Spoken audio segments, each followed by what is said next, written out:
In the midst of the rugged hills and fertile valleys of the Iberian Peninsula, a land of conflict and ambition, the story of Portugal begins. Long before the age of exploration, before the mighty ships of Portuguese explorers set sail across unknown oceans, there was a kingdom in the making, a small yet ambitious state, carved out of the chaos of medieval Europe. It was the early 12th century, and the Iberian Peninsula was a patchwork of territories, kingdoms, and empires. To the south, the Moors, Muslim rulers from North Africa, had settled and spread their influence, having taken control of much of the region in the 8th century. To the north, Christian kingdoms had begun to push back, reclaiming lands and asserting their authority. In this turbulent environment, a new Christian kingdom was about to emerge, Portugal. The year was 1139, and at the heart of the struggle for power was a man named Afonso Henriques. Born into a noble family, Afonso was not only ambitious, but also deeply driven by a desire to create his own destiny. He was born into a time when his homeland, the county of Portugal, was part of the larger kingdom of Leon and Castile. However, Afonso, determined to make a name for himself, refused to be content with the status quo. At just 21 years old, Afonso had already proven himself as a capable military leader, battling against both the Moors and rival Christian factions. His successes on the battlefield, combined with his growing support among the nobility and clergy, made it clear that he was more than just a warrior. He was a king in the making. In 1139, after a particularly significant victory, Afonso declared himself King of Portugal, laying the foundation for the independent kingdom we know today. With this declaration, Afonso Henriques effectively carved out a separate and distinct realm from his former overlord, King Alfonso VII of Leon. This bold move marked the birth of the Kingdom of Portugal, a young kingdom with much to prove. The road to securing the independence of Portugal, however, was far from easy. Afonso's newly formed kingdom was surrounded by larger and more powerful neighbors. To the east, the Kingdom of Leon and Castile still held a strong presence, and to the south, the Moors continued to control vast portions of the Iberian Peninsula. The young Kingdom of Portugal needed to defend its existence fiercely. Afonso Henriques would spend the next few years waging battles and forging alliances to secure his throne. As he strengthened his rule, Afonso also worked to establish his kingdom's independence from the larger Christian monarchies around him. In 1179, he finally gained recognition from the Pope as the legitimate ruler of Portugal, cementing his status as a monarch in his own right. The Treaty of Windsor in 1386 further strengthened this position, securing a vital alliance between Portugal and England, which would prove crucial in the centuries to come. By the close of the 12th century, Portugal had secured its place on the map as an independent kingdom. The Portuguese monarchy had endured trials and challenges, and it was just beginning to lay the groundwork for its future glory. As the kingdom began to grow in strength and stability, a new chapter was about to begin, one that would launch Portugal into a new era of exploration, discovery, and empire. As the sun set on the 12th century, the newly established Kingdom of Portugal found itself in a precarious position. Though Afonso Henriques had secured his independence and was crowned as the first king of Portugal, his kingdom was still young and vulnerable. Surrounded by powerful neighbors, Leon, Castile, and the Moors to the south, Portugal's sovereignty would be continually tested. Afonso Henriques, however, was not a king to back down from a challenge. With his kingdom under constant threat, he understood that survival depended on more than just military strength. The political landscape of medieval Europe was one of intricate alliances and shifting loyalties, and Afonso would need to navigate this terrain carefully if his kingdom were to endure. The first few decades of his reign were marked by military campaigns to defend the borders of Portugal from both external and internal forces. One of the most significant threats came from the Moors, who continued to control large parts of the southern Iberian Peninsula. Afonso, determined to secure his kingdom's borders, led military expeditions southward, aiming to drive the Moors further from his territories. Through a series of successful campaigns, Afonso captured key cities in the Alentejo region, such as Évora and Beja, further expanding the kingdom's territory. With these victories, the Christian forces solidified their control over southern Portugal, and Afonso Henriquez earned the title conqueror. He was not only a king by name, but a king by action, a monarch who fought to expand and protect his realm. While Afonso's military victories were crucial to the establishment of the kingdom's territorial integrity, he knew that his rule would be insecure without the support of the church and nobility. In a time when the Catholic Church held immense power, Afonso understood that gaining the Pope's approval would be essential for his legitimacy. In 1179, after years of struggle, Afonso succeeded in securing a papal recognition for his kingdom. Pope Alexander III formally acknowledged him as the legitimate king of Portugal, thereby strengthening his claim to the throne and solidifying his standing both in the eyes of his subjects and in the broader Christian world. This victory was not just symbolic. It also paved the way for a stronger relationship between Portugal and the papacy, which would prove invaluable in the coming centuries. However, despite these victories, Afonso Henriquez's reign was not without its internal challenges. The struggle to consolidate power within his kingdom was a constant challenge. Rival factions, both among the nobility and the church, were keen to undermine his authority, seeking to carve out power for themselves. Afonso's determination to maintain control over his kingdom led to several periods of tension and conflict with his own court. In the face of these struggles, Afonso proved his resilience, employing a mix of military strength and political cunning to quell rebellion and assert his dominance. His leadership was vital in shaping the future of Portugal, as he not only fought for territorial expansion, but also laid the groundwork for a unified Portuguese state. By the time Afonso passed away in 1185, he had established a solid foundation for the kingdom. Under his rule, Portugal had grown from a county within the Kingdom of Leon into a fully recognized, independent monarchy. The legacy of Afonso Henriquez was profound. He had secured his kingdom's borders, earned the respect of the church, and set Portugal on a course that would soon lead to its golden age of exploration. His death marked the end of one era, but it also opened the door for future rulers to carry the kingdom's legacy forward. Portugal's journey was just beginning, and the stage was now set for the next phase, a time of growth, exploration, and ambition that would propel Portugal onto the world stage. By the close of the 12th century, Portugal had firmly established itself as an independent kingdom, thanks to the strength and determination of Afonso Henriquez. Yet, as the new century began, the challenges facing the young kingdom were far from over. While Afonso's reign had laid the groundwork, it was his successors who would have to contend with not just external threats, but also the difficult task of consolidating power within the kingdom. After Afonso's death in 1185, his son, Sancho I, took the throne.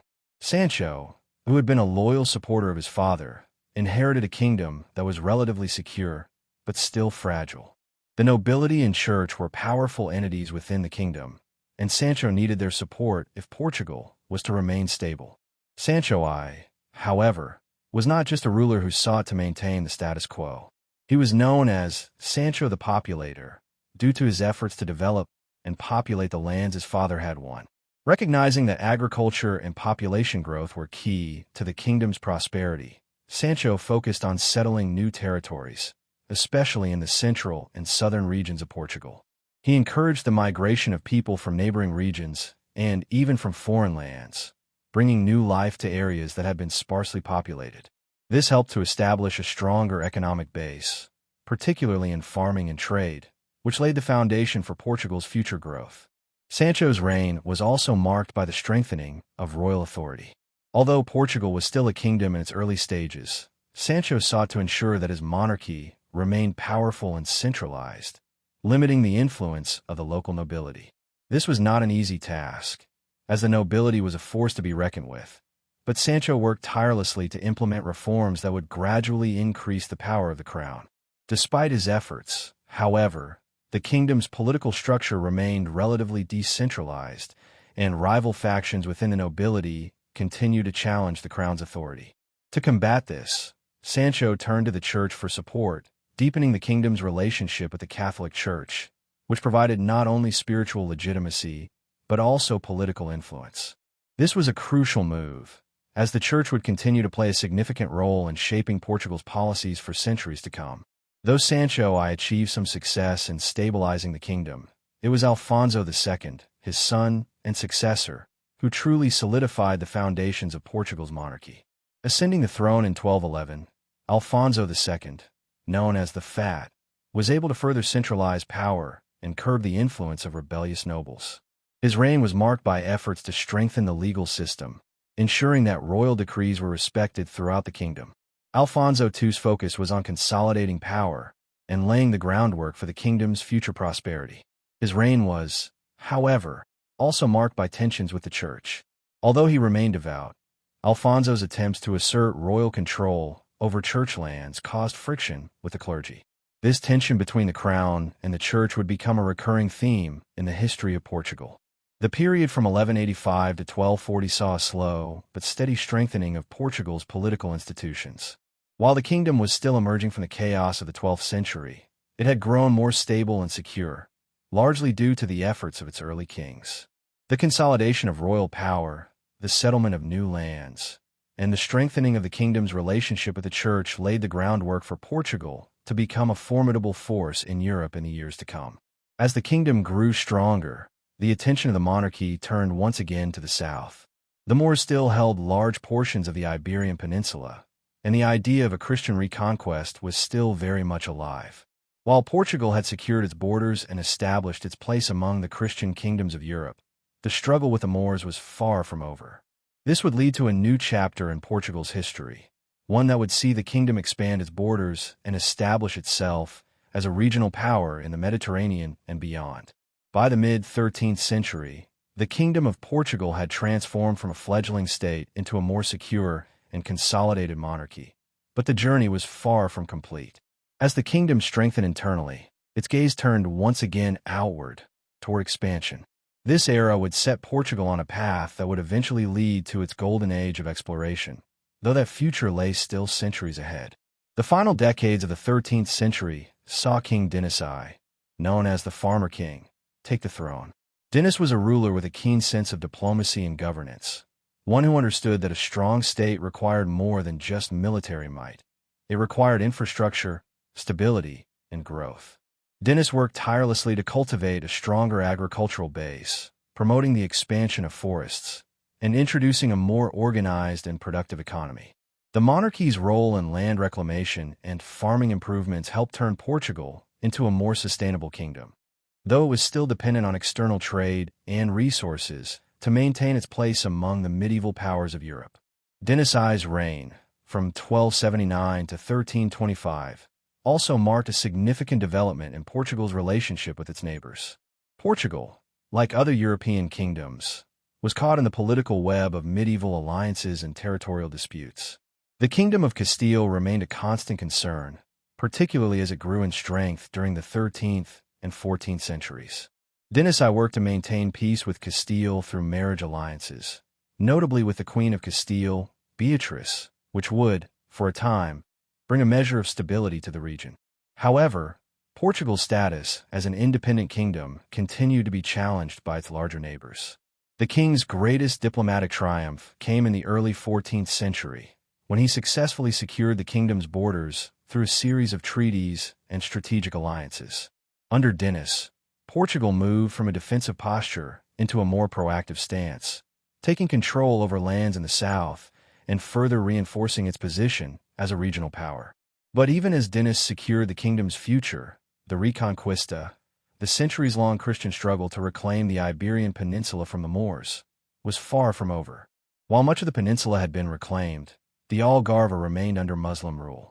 This region, situated in the southernmost part of Portugal, was rich in resources and vital to the kingdom's future prosperity. Dinis I, along with his successors, knew that the Algarve had to be taken if Portugal were to truly assert itself as a powerful Christian kingdom. In 1249, after decades of intermittent fighting, King Afonso III of Portugal finally completed the reconquest of the Algarve, bringing it fully under Portuguese control. This was a pivotal moment in Portuguese history, as it marked the final defeat of the Moors in the kingdom's territories.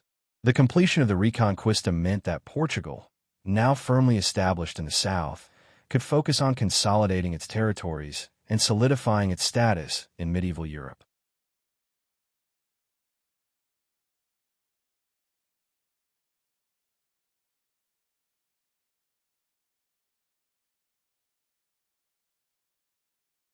With the Algarve secured, the Kingdom of Portugal found itself in a more favorable position to build economic, political, and cultural ties with Europe's other rising powers. By the late 13th century, Portugal was seen as a respected Christian kingdom with strong ties to the papacy and other European monarchies. It was also a kingdom with a unique maritime position, with access to the Atlantic Ocean, a resource that would one day prove invaluable. This period of consolidation, expansion, and relative peace laid the groundwork for the next great phase of Portugal's history, the era of exploration. It was during the reign of Prince Henry the Navigator in the 15th century that Portugal would rise to global prominence, becoming the first European nation to explore the seas and establish a global empire. But for now, the kingdom was a powerful, respected player in medieval Europe, with its position as an independent nation and its growing influence in the Mediterranean secured. As the 14th century drew to a close, Portugal stood at the edge of an exciting new chapter in its history. The foundation had been laid for greatness. All that was needed was the spark that would ignite Portugal's rise as a maritime empire, one that would soon change the world forever. The 15th century marked a turning point in world history, and at the heart of it was a small kingdom in the southwest corner of Europe, Portugal. This period would forever change the course of global exploration and set the stage for a new era of global trade, knowledge, and conquest. But the story of Portuguese exploration begins not with a single voyage, but with the vision of one man, Prince Henry the Navigator. Born in 1394, Prince Henry was the third son of King John I of Portugal. Though he would never wear the crown, his ambition was as grand as any monarch's. Prince Henry's passion for exploration was not merely an interest in discovering new lands for fame or fortune.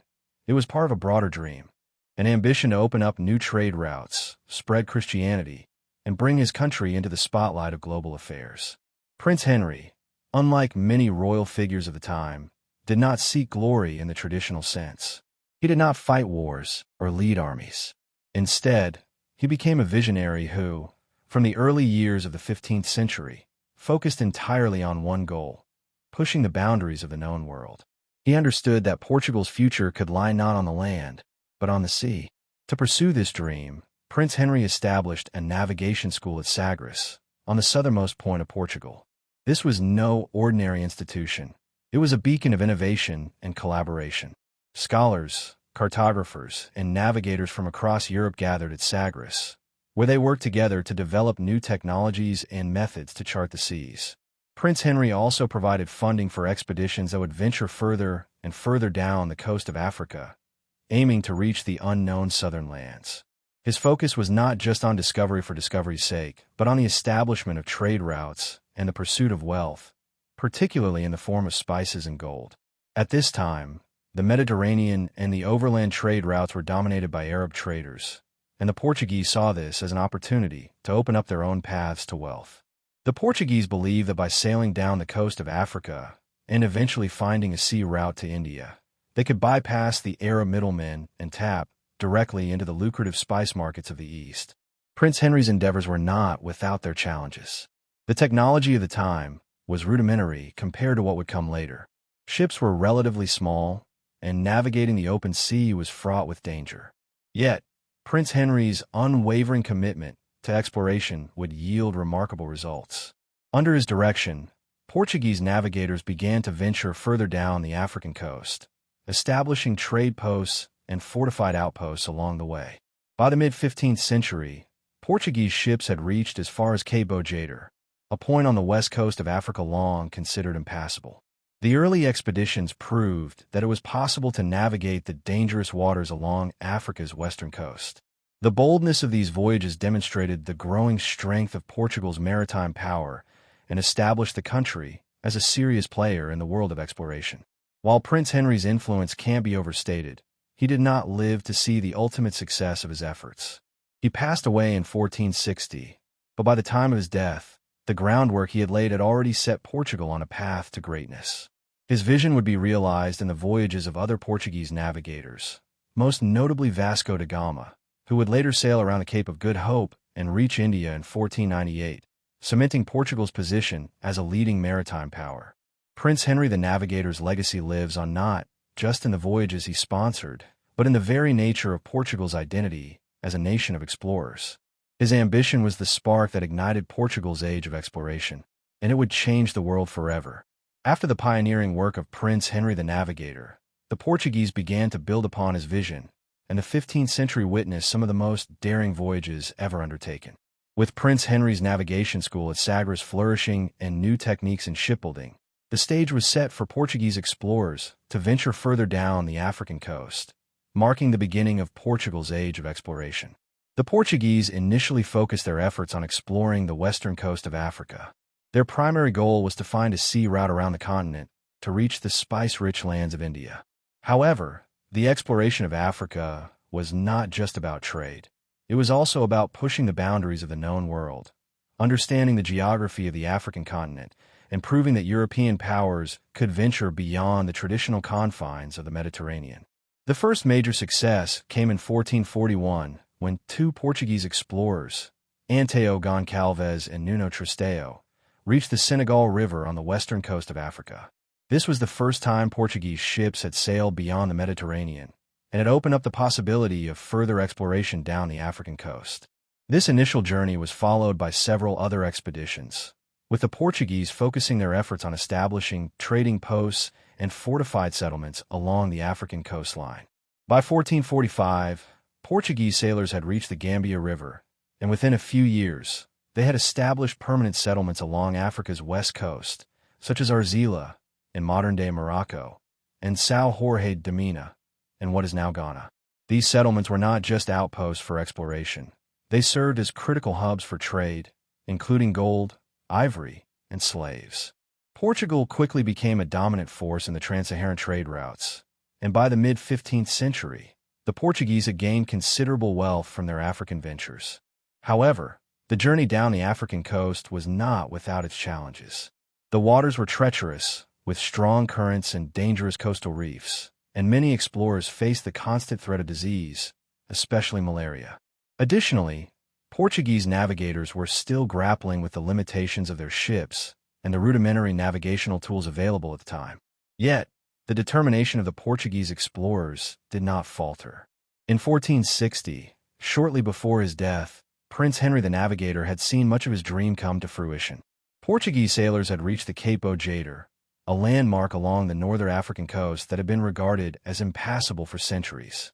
The Cape Jader was a crucial obstacle, as it marked the point beyond which many sailors believed the waters became too dangerous to navigate. However, Portuguese navigators had proven that it could be rounded, and in doing so, they opened the door to further exploration.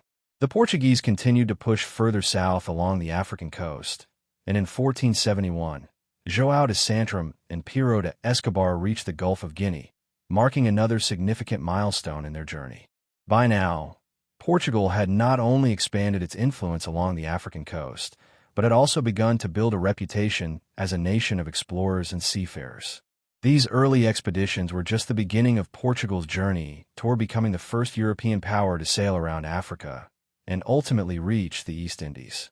The Portuguese were laying the groundwork for what would become a global maritime empire, one that would soon stretch from the coasts of Africa to the far reaches of Asia, reshaping world trade and geopolitics forever.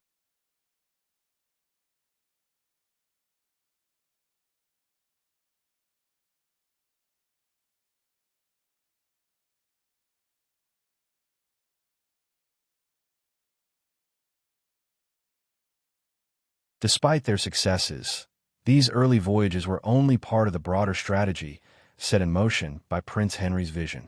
In the years to come, the Portuguese would send more ambitious explorers, culminating in the voyage of Vasco da Gama, who would eventually sail around the southern tip of Africa, the Cape of Good Hope, and reach India in 1498. This was the crowning achievement of Portuguese exploration in the 15th century and would mark the beginning of Portugal's golden age of maritime empire building. As the 15th century drew to a close, the dreams of Prince Henry the Navigator, a vision that began with small expeditions along Africa's coast, were on the cusp of becoming reality. Though Prince Henry passed away in 1460, the groundwork he had laid through his investment in exploration, education, and maritime advancements had set Portugal on a trajectory that would soon change the course of history. The Cape of Good Hope, once feared by sailors as a barrier too treacherous to cross, was now within reach.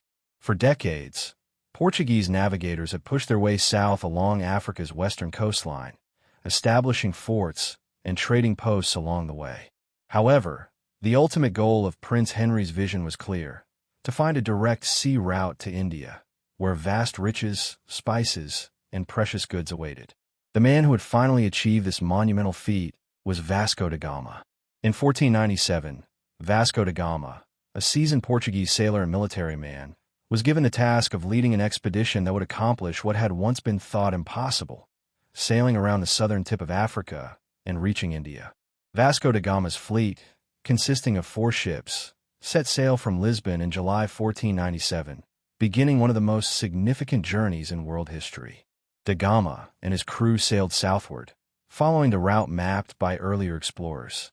They faced many obstacles along the way, including hostile encounters with indigenous peoples, navigational uncertainties, and constant battles against storms and the unpredictable weather patterns of the southern Atlantic.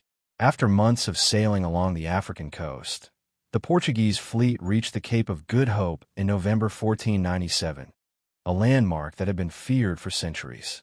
Yet, Vasco da Gama and his crew boldly navigated around the cape, heading into the open waters of the Indian Ocean.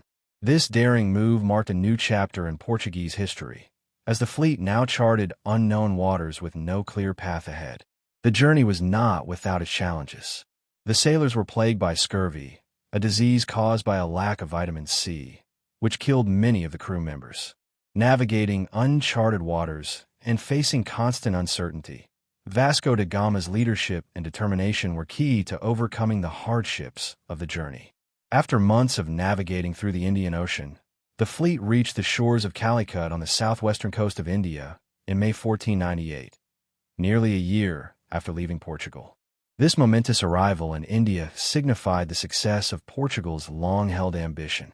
Vasco da Gama and his men had opened a direct sea route to the east, bypassing the Arab traders who had long controlled the spice trade.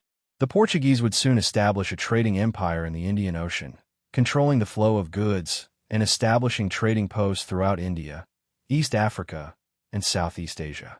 Upon arriving in Calicut, Vasco da Gama was met with a warm reception from the local traders, but the interaction was not without tension. The Portuguese, eager to control the lucrative spice trade, attempted to establish a monopoly over the trade routes, but this would not be without complications. Despite initial tensions, Vasco da Gama secured an agreement that would allow the Portuguese to establish a presence in the Indian subcontinent. This would mark the beginning of Portugal's dominance in the region for over a century. Vasco da Gama's return to Lisbon in 1499 was met with immense celebration. His successful voyage around the Cape of Good Hope to India marked the fulfillment of the dream Prince Henry had envisioned years earlier. The Portuguese Empire now stood at the threshold of a new era, a global empire that would span continents and reshape the world's trade, economy, and geopolitics. The journey of Vasco da Gama was not just the culmination of Prince Henry's vision.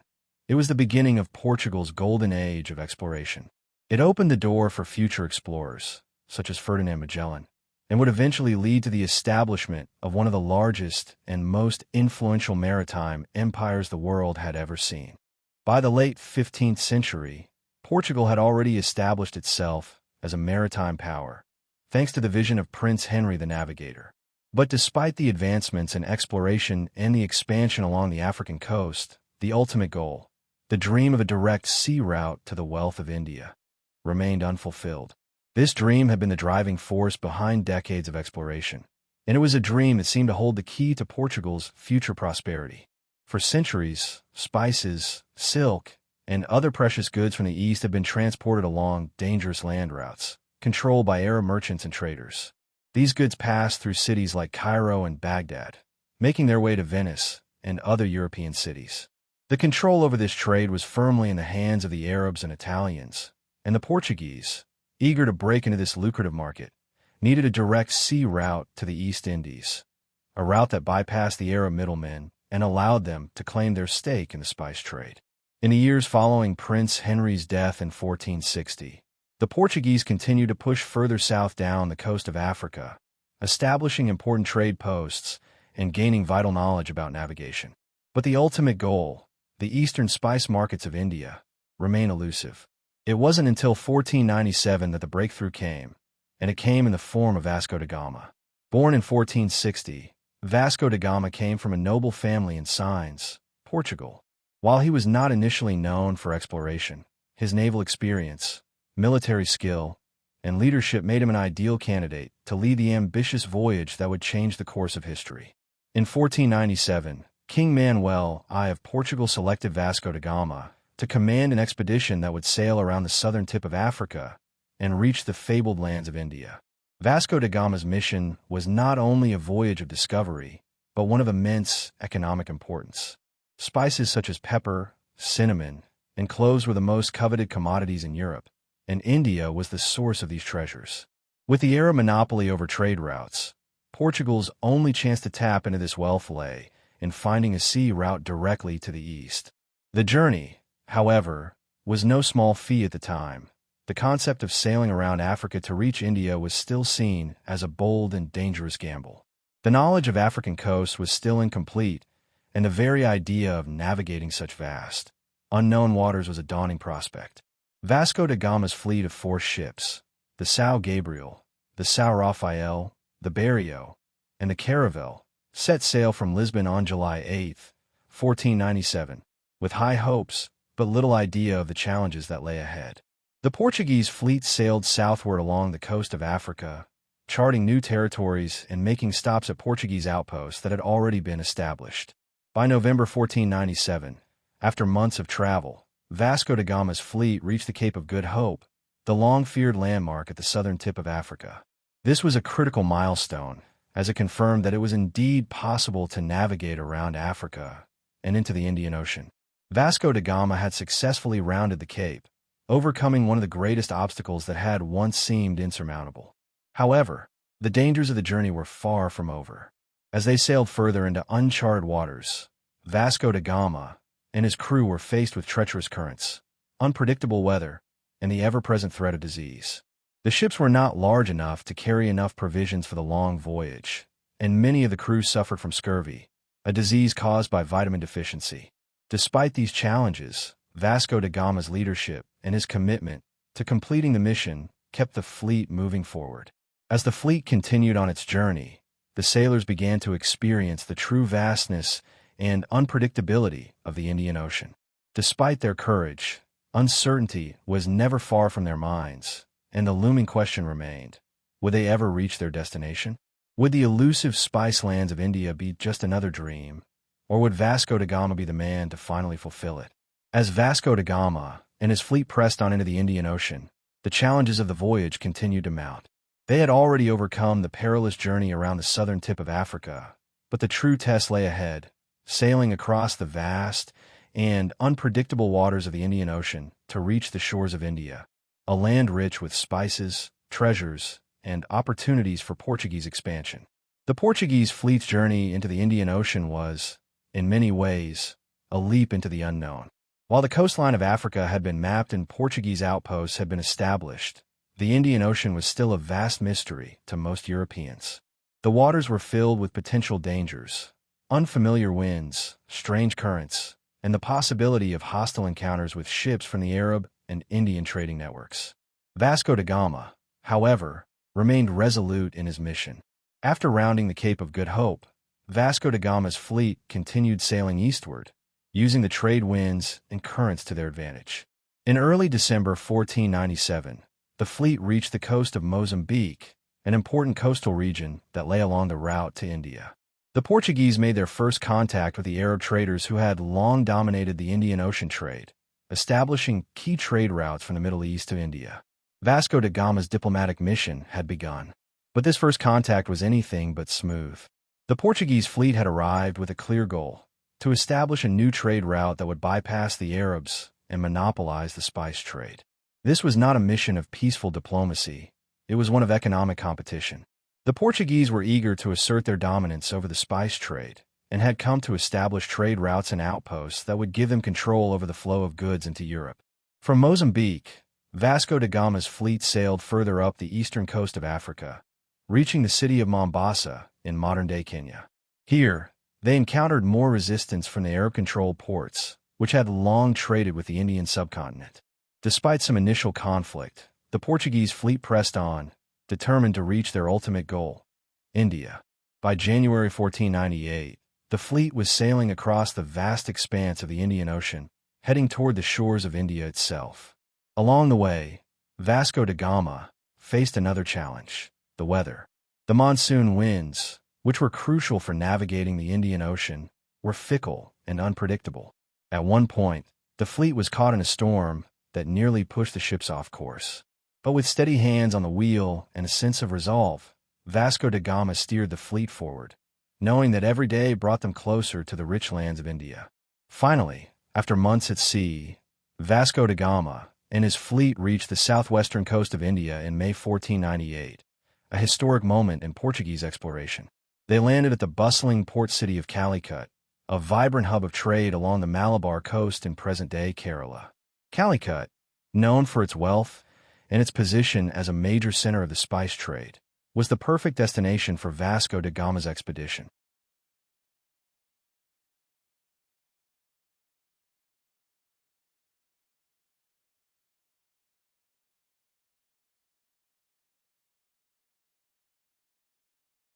The arrival in Calicut marked the culmination of a journey that had begun nearly a year earlier in Lisbon.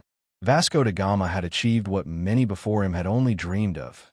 He had found a direct sea route to India, bypassing the Arab traders who had long held a monopoly over the spice trade. But despite the historical significance of this achievement, the journey was far from over. Upon their arrival, Vasco da Gama and his crew were greeted by the local ruler, the Zamarin of Calicut. The Portuguese sought to establish trade relations with the Zamarin, offering gifts and establishing the first formal contact between Portugal and the Indian subcontinent. However, this meeting was not as harmonious as Vasco da Gama had hoped. The Zamarin, wary of the Portuguese intentions and their growing ambitions, was reluctant to form a lasting alliance. Despite initial tensions, Vasco da Gama's arrival in Calicut was a major diplomatic and economic victory for Portugal. It marked the beginning of Portuguese involvement in the Indian Ocean trade, and over the next few years, the Portuguese would establish a series of trading posts and fortresses along the Indian subcontinent, Africa, and Southeast Asia, securing a global empire that would last for centuries. The arrival of Vasco da Gama in Calicut in May 1498 marked a monumental moment in global history. Not only had Vasco da Gama successfully navigated a route around Africa to reach India, but he had also opened the door to a new era of global trade and Portuguese dominance in the Indian Ocean. The Portuguese had achieved their long-sought goal of bypassing the Arab middlemen and establishing a direct maritime route to the wealth of India. However, despite the initial celebration of this historic achievement, Vasco da Gama's mission was far from over. The diplomatic situation in Calicut was far from ideal. While the Zamarin, the local ruler of Calicut, had received Vasco da Gama with a degree of courtesy, the Portuguese were soon faced with difficulties. The Zamarin had a long-standing relationship with Arab traders, and he was hesitant to break that alliance in favor of the new Portuguese presence. The Portuguese traders, with their ambitious plans for monopoly over the spice trade, were seen as a threat to the local economy, which had relied heavily on the established Arab trade routes. Vasco da Gama, ever the determined explorer, attempted to forge an agreement with the Zamarin by offering gifts and promising mutual benefits. However, the initial talks did not lead to a lasting alliance. In fact, tensions between the Portuguese and the local traders began to rise. Vasco da Gama, now fully aware of the resistance the Portuguese would face in Calicut, left the city in August 1498, determined to return to Portugal with news of his success, though not without a sense of disappointment at the lack of a formal agreement with the Zamarin. Upon his return to Lisbon in 1499, Vasco da Gama was hailed as a hero. His successful voyage had accomplished what was once thought impossible. He had reached India by sea, establishing a direct route that would forever change the course of world trade. The Portuguese crown, led by King Manuel I, was overjoyed with the success of the mission, and Vasco da Gama was honored as one of the greatest explorers in history. But Vasco da Gama's journey did not end with his return to Portugal. The Portuguese crown recognized the strategic importance of maintaining a presence in India. The riches of India and the East Indies were too great to be left unchallenged. In 1502, just 3 years after Vasco da Gama's return, he was sent back to India with a new mission: to establish Portuguese dominance in the region, secure trade routes, and confront any resistance to Portuguese influence. In this second voyage, Vasco da Gama adopted a much more aggressive approach. He was tasked not only with securing trade agreements, but also with ensuring that the Portuguese held a military and political presence in India. Armed with a stronger fleet and a clear mandate, Vasco da Gama arrived in Cochin, another port city on the southwestern coast of India, in 1502. This time, he was prepared to use force if necessary.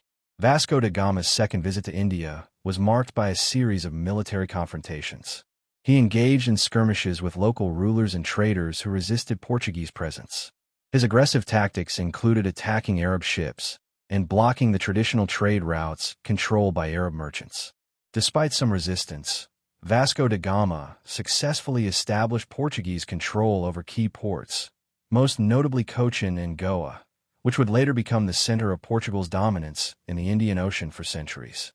With his second successful mission, Vasco da Gama solidified Portugal's position as a maritime power, controlling not only the sea routes, but also the key trading posts along the Indian subcontinent.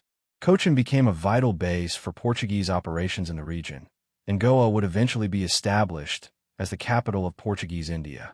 Portugal's presence in India marked the beginning of the Portuguese colonial empire in Asia. Vasco da Gama's voyages opened the door for Portuguese expansion throughout the Indian Ocean, with Portugal establishing forts, colonies, and trading posts stretching from Africa to Asia. The Portuguese Empire would come to control major parts of East Africa, India, Sri Lanka, Southeast Asia, and parts of China, creating the first global maritime empire. Vasco da Gama's legacy was far-reaching. His voyages not only transformed Portugal into one of the most powerful empires in the world, but also reshaped global trade. The sea route to India allowed the Portuguese to dominate the spice trade, ensuring that they controlled one of the world's most profitable commodities. It also paved the way for other European powers, including Spain, England, and the Netherlands, to seek their own maritime empires, setting the stage for centuries of exploration and colonization. The 16th century saw Portugal transform from a small kingdom on the edge of Europe into a global maritime empire. The vision of Prince Henry the Navigator, which had begun with tentative voyages along the African coast, had blossomed into a flourishing empire that stretched across the oceans, commanding trade routes, controlling colonies, and shaping world history. By the year 1500, Portugal had firmly established itself as one of the most powerful maritime nations in the world, and the following century would prove to be its golden age. The pivotal moment in Portugal's rise to global dominance was the successful navigation of the sea route to India by Vasco da Gama in 1498. This achievement not only opened up direct access to the spice trade, but also cemented Portugal's role as the leading European power in global exploration and commerce. The Portuguese crown wasted no time capitalizing on this newfound access to the East. At the beginning of the 16th century, King Manuel I of Portugal understood that the wealth of India, as well as the vast potential of Southeast Asia, Africa, and even the Americas, were within reach. Under his reign, Portugal aggressively expanded its empire by establishing trading posts, forts, and colonies along the coast of Africa, India, and the Far East.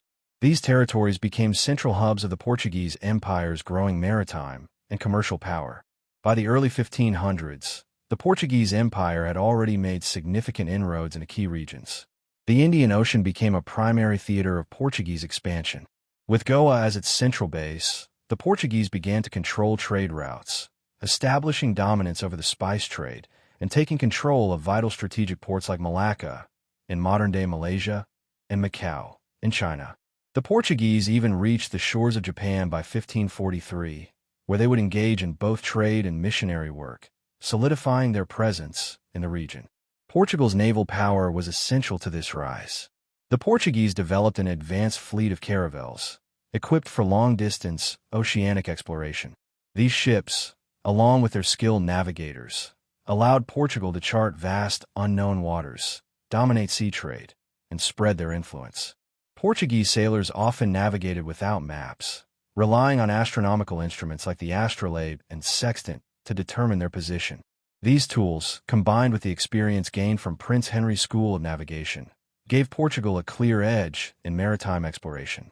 Meanwhile, the Portuguese began to shape the global economy by introducing new trading networks. The empire's power lay in its monopoly over the spice trade, with key commodities like pepper, cinnamon, nutmeg, and cloves flowing from the East Indies into European markets. The wealth generated from this trade allowed Portugal to fund the expansion of its empire and reinforce its naval power. The kingdom also established connections in Africa, exporting gold, ivory, and slaves, further increasing its wealth and influence. During this period, the Portuguese were also instrumental in establishing global trade routes that would shape international commerce for centuries. The Portuguese Empire helped to connect Europe, Africa, and Asia through maritime routes, fostering the first truly global economy. This exchange not only facilitated the flow of goods, but also the transfer of ideas, technologies, and cultures across continents. However, Portugal's rise to power also brought conflicts with other European nations. The Spanish Empire, which had its own global ambitions, was particularly concerned with Portugal's dominance in the East. Tensions between the two nations culminated in the Treaty of Windsor, 1386, which had already established a strong alliance between Portugal and England, and the Treaty of Tordesillas, 1494, which divided the non-European world between Spain and Portugal, granting Portugal control of the eastern half of the globe. These treaties helped to define the Portuguese sphere of influence, but also set the stage for future conflicts as the Portuguese encountered resistance from other European powers eager to seize a share of the lucrative trade. While the Portuguese Empire flourished in the 1500s, its growing influence came at a cost. With vast territories to manage and protect, Portugal needed a well-organized administration and military to maintain control over its far-reaching empire. The costs of defending this extensive empire, especially as rival European powers and local forces in the colonies began to challenge Portuguese authority, would soon strain the kingdom's resources.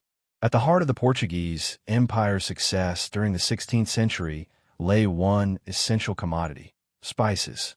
The quest for spices such as pepper, cinnamon, cloves, and nutmeg was a driving force behind the Portuguese exploration and the expansion of their empire.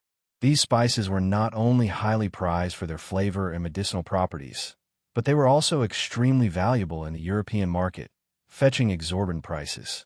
Portugal's monopoly over the spice trade was a direct result of Vasco da Gama's successful voyage to India in 1498, which paved the way for Portuguese dominance in the Indian Ocean and Southeast Asia. By controlling key ports in the Indian Ocean, most notably Goa in India, Malacca on the Malay Peninsula, and Macau in China, Portugal was able to dominate the spice trade and control access to the rich spice islands of the East Indies, modern-day Indonesia. As the Portuguese established their presence in the Indian Ocean, they also began to secure the important maritime routes that connected Asia to Europe. Goa, in particular, became the center of Portuguese operations in Asia and was vital in overseeing the trade in spices and other valuable commodities.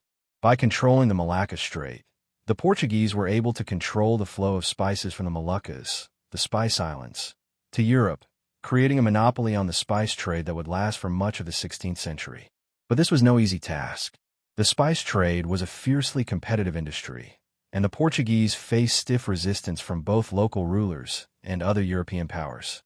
The Arab merchants, who had dominated the trade in spices for centuries, were unwilling to relinquish their control.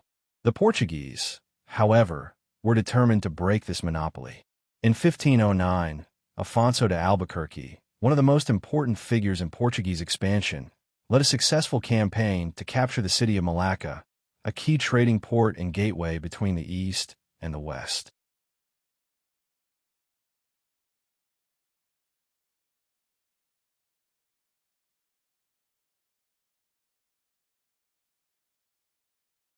Malacca was a vital hub for the spice trade, as it was the entry point for goods from the Moluccas, the source of many of the spices coveted by Europeans. By securing Malacca, Portugal effectively gained control of the spice trade routes, consolidating its position as the dominant power in the Indian Ocean. The conquest of Malacca also helped secure Portuguese influence in the region, allowing them to establish trade links with China, Japan, and Southeast Asia, which would further enrich the Portuguese Empire. Portuguese trade in spices, however, was not limited to India and Southeast Asia. The empire expanded its reach to the East Indies, particularly the Moluccas, where they established fortified trading posts and built a network of supply lines that stretched from India all the way to Japan. The spice trade not only brought immense wealth to the Portuguese crown, but also gave them significant political leverage in Asia. In addition to the spice trade, Portugal's presence in the Indian Ocean allowed the Portuguese to control and profit from other commodities, such as silk, precious metals, and textiles. The Portuguese East India Company, which was founded to manage these trade routes and protect Portuguese interests, played a central role in facilitating and overseeing the flow of goods between Europe and Asia. However, despite the Portuguese success in controlling the spice trade, their empire was far from secure. As Portuguese dominance grew, so did the jealousy and resentment from other European powers, particularly the Dutch, English, and Spanish, all of whom were eager to get a share of the profits from the spice trade. The Dutch East India Company, founded in 1602, was particularly aggressive in its efforts to break Portugal's monopoly. By the mid-17th century, the Dutch had seized several key Portuguese territories in Asia, including Malacca and parts of the Moluccas, and had begun to challenge Portugal's dominance in the region. While the Portuguese were able to retain control of some territories in India and Africa, the empire began to suffer from both internal decay and the rise of external competition. Despite this, Portugal remained a formidable maritime power for much of the 16th century, dominating key trade routes and establishing a network of colonies and outposts that stretched from Africa to the Far East. The wealth generated from the spice trade allowed Portugal to fund the expansion of its empire and military forces, but it also created tensions. The Portuguese monarchy became increasingly dependent on the profits from trade, and the constant pressure to maintain control over its vast empire led to both political and military strain. In the 1500s, Portugal was at the zenith of its power, with its influence spreading across oceans and continents. But as the century drew to a close, cracks began to appear in the empire's foundation. The rise of competing European powers, combined with economic challenges and political instability, would eventually weaken Portugal's hold on its global empire. By the early 1500s, Portugal's empire was expanding rapidly, and its influence stretched far beyond the coastlines of Europe. One of the most crucial areas of growth was in Africa, where the Portuguese established a strong presence along the West African coast. The Portuguese set up key outposts in places like São Tomé and Príncipe, and these regions became essential hubs for the burgeoning slave trade, as well as for commodities like gold, ivory, and peppers. The Portuguese controlled both land and sea trade routes, with forts and trading posts helping to solidify their dominance in the region. The empire also expanded into the interior of Africa, carving out forts along major rivers like the Congo and Zambezi, which helped ensure Portuguese control over key territories and resources. In addition to Africa, the Portuguese turned their attention to the vast, unexplored lands of South America. In 1500, the Portuguese stumbled upon the land that would eventually become Brazil when Pedro Álvares Cabral accidentally discovered it while on his way to India. At first, Portugal paid little attention to the region, but soon, the demand for sugar in Europe brought focus to Brazil's fertile lands. Large sugar plantations were established along the coast, fueling the importation of African slaves to work on them. Brazil became Portugal's most valuable colony, producing not only sugar, but also tobacco, wood, and even gold. Cities like Rio de Janeiro and Salvador flourished, and Brazil's wealth became a central pillar of Portugal's empire. While Portugal's main focus in the Americas was Brazil, the empire still had to contend with Spanish ambitions across the New World. The Treaty of Tordesillas, 1494, had divided the world between the two empires, with Spain receiving most of the Americas and Portugal claiming regions in Africa, Asia, and parts of South America. Despite Spain's dominance in the Americas, Portugal remained focused on retaining control of Brazil, which continued to grow in importance as one of the empire's richest territories. The Portuguese Empire's strength was rooted in its control of global trade routes. The empire's fleet, the most powerful in the world at the time, allowed Portugal to establish a trading empire that connected Africa, Asia, Brazil, and Europe. Portuguese ships carried spices, gold, slaves, and textiles across the world, creating a web of commerce that linked continents. The empire's maritime prowess and its strategic position in key trade regions cemented Portugal's role in the first truly global economy. As the 16th century progressed, Portugal's dominance began to face mounting challenges, both from internal pressures and from rising external competitors. By the late 1500s, the empire that once seemed invincible began to show signs of strain. The immense wealth generated from its colonies, particularly the spice trade, continued to fuel the empire's power, but the demands of maintaining such a vast global empire were becoming increasingly difficult to manage. Portugal's financial resources were being stretched thin, largely due to the extensive military presence needed to defend the empire's far-flung territories. The Portuguese fleet, once the most powerful in the world, was growing old and faced increasing competition from other European powers. The Dutch, in particular, began to challenge Portuguese control over the spice trade in the early 17th century, seizing Portuguese territories like Malacca and the Moluccas. The Dutch East India Company, founded in 1602, aggressively pursued trade routes in Asia, and their naval power quickly rivaled that of Portugal. Meanwhile, the Portuguese were also dealing with internal conflicts. The economic model that had made the empire so prosperous, reliance on colonial trade and slavery, began to show its flaws. The empire's finances were heavily dependent on the flow of precious metals from Brazil and Africa, yet Portugal struggled with corruption and inefficiency in its administration. The vast distances between the mother country and its colonies created logistical difficulties, and Portugal's small size and population made it difficult to staff and protect its colonies effectively.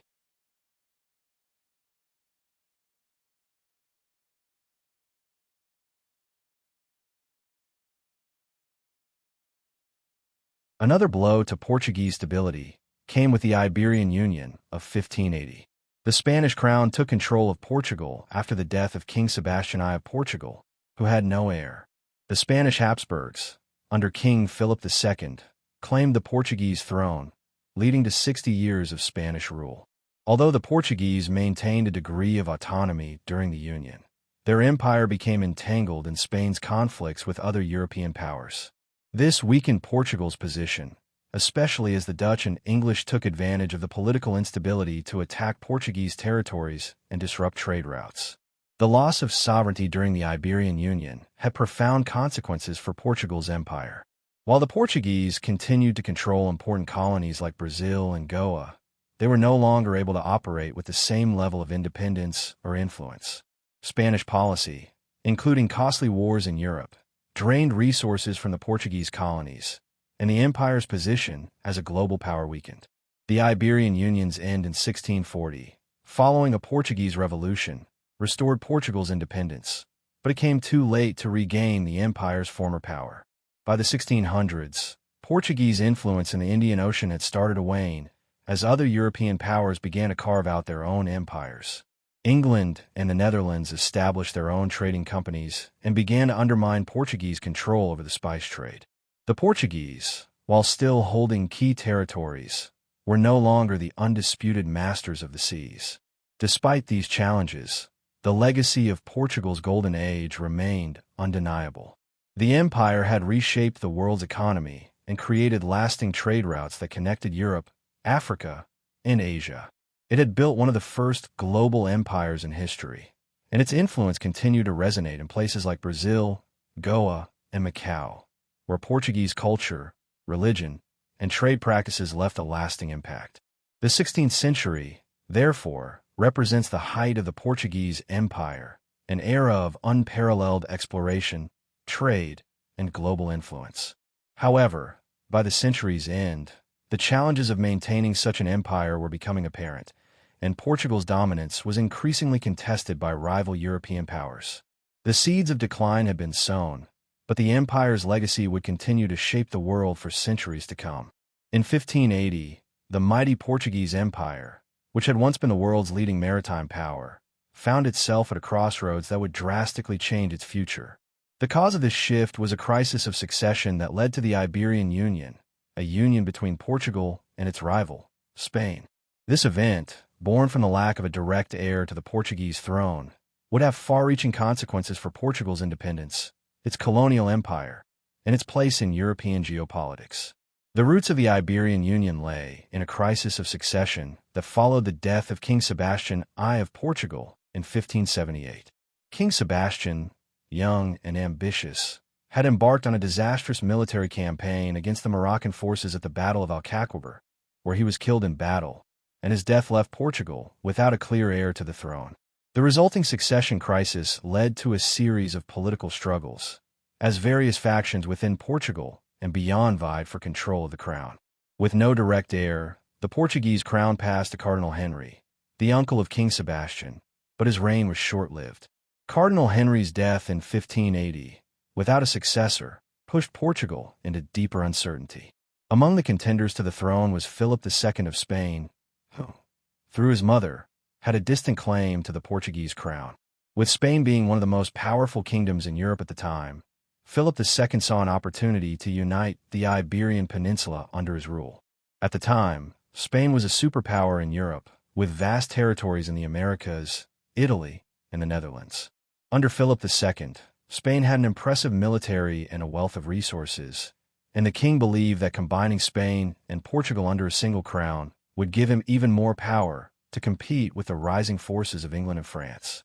In 1580, after securing a military victory in Portugal, Philip II claimed the Portuguese crown, effectively ending Portugal's independence and ushering in a new era of Spanish rule. The annexation of Portugal into the Spanish Empire marked the beginning of the Iberian Union, which lasted for 60 years. Although Portugal remained nominally autonomous, with its own laws, administration, and a degree of local governance, the Portuguese monarchy was now under the control of the Spanish Habsburgs. This union brought Portugal into Spain's orbit, and Portugal's fate would be tied to the political and military ambitions of Spain during this period. For the Portuguese, the Iberian Union was a deeply unsettling event. Portugal had long prided itself on its independence and its status as a maritime power in its own right. Now, under the Spanish crown, many felt that the empire's glory was being undermined. The Portuguese saw their interests subordinated to Spain's, and the Spanish Habsburgs were primarily concerned with their own empire's needs. As a result, Portugal's vast overseas empire, which had been built over decades of maritime exploration and colonial expansion, began to suffer from neglect. The Portuguese also resented the fact that, under the Iberian Union, they were dragged into Spain's various European conflicts, particularly with England and the Netherlands. The Dutch and English, both emerging as naval powers in their own right, began to challenge Portuguese trade routes and seize valuable Portuguese territories. Spain's involvement in the 30 Years' War and its ongoing battles with England meant that Portugal's colonies in Asia, Africa, and South America were poorly defended. One of the first major blows to Portugal's empire came with the rise of the Dutch in the early 17th century. The Dutch East India Company, founded in 1602, quickly became a formidable rival to Portugal's dominance in the Indian Ocean.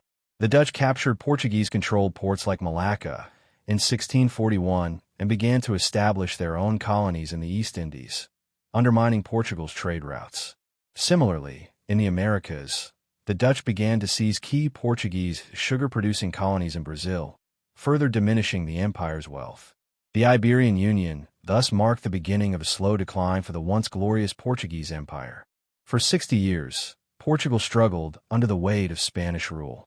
The Portuguese were governed by foreign kings whose interests often clashed with their own, and their military and naval power steadily declined. The loss of sovereignty and the threat from European rivals, combined with internal discontent, set the stage for a rebellion that would eventually restore Portugal's independence.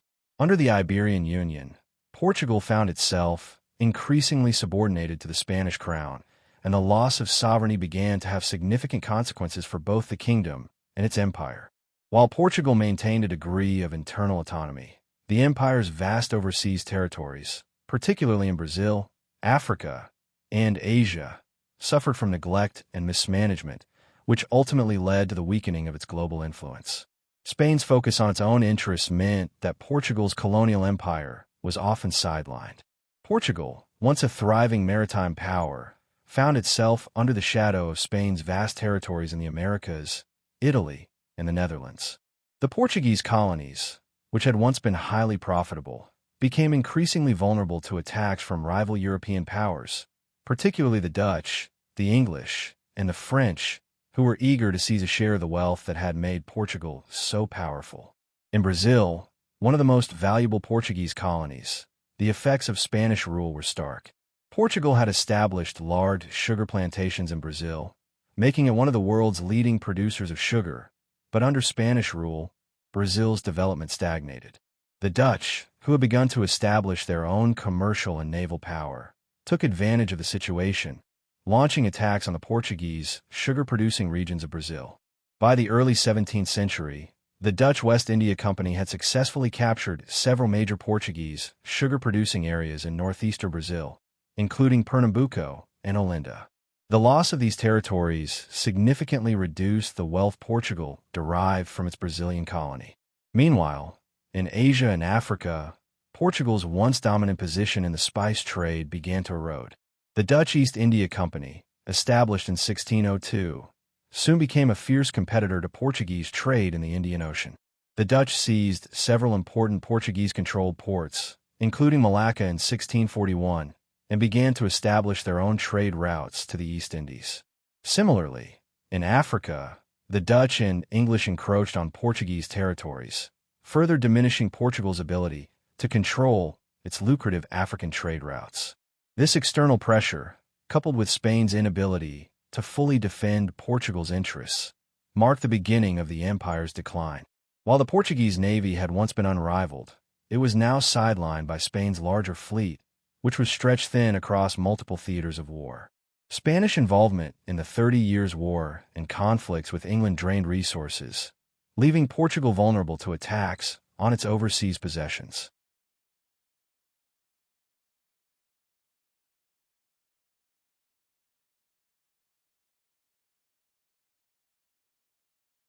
Back in Europe, the Spanish Habsburgs' policies, especially their reliance on the Inquisition and heavy taxes to finance their wars, alienated the Portuguese population. Portuguese nobles, who had long enjoyed a degree of autonomy, grew resentful of the Spanish crown's interference in their affairs. As a result, tensions between the Portuguese court and the Spanish monarchy began to rise.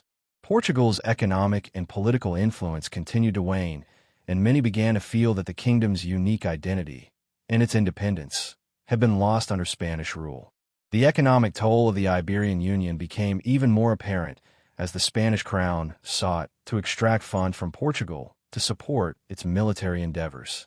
The Portuguese saw their wealth flow into Spain's coffers, funding Spanish wars and military campaigns. This drained resources from Portugal, leaving it unable to adequately defend or expand its empire. By the early 17th century, the combination of external pressures, internal discontent, and economic strain had led to a deepening crisis in Portugal. The kingdom, which had once been the beacon of maritime exploration and colonial expansion, was now reduced to a subordinate part of the Spanish Empire, with its wealth and prestige in sharp decline. The Portuguese, however, were not willing to accept this fate indefinitely. By the early 17th century, the Portuguese Empire had become a shadow of its former self. The prolonged Iberian Union under the rule of the Spanish Habsburgs had taken its toll, leaving Portugal weakened both economically and politically. However, as the Spanish Habsburgs struggled with their own crises, both in Europe and in their colonies, discontent in Portugal grew to a boiling point.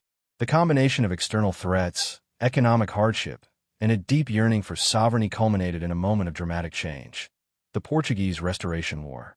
During the Iberian Union, the Portuguese nobility became increasingly dissatisfied with Spanish rule. Their resentment was not only due to the loss of autonomy, but also the economic burden placed on them by the Spanish crown. The Portuguese nobility, once powerful and independent, found their influence significantly diminished. Spain's wars, especially the ongoing conflicts with England and the Netherlands, drained resources for Portugal.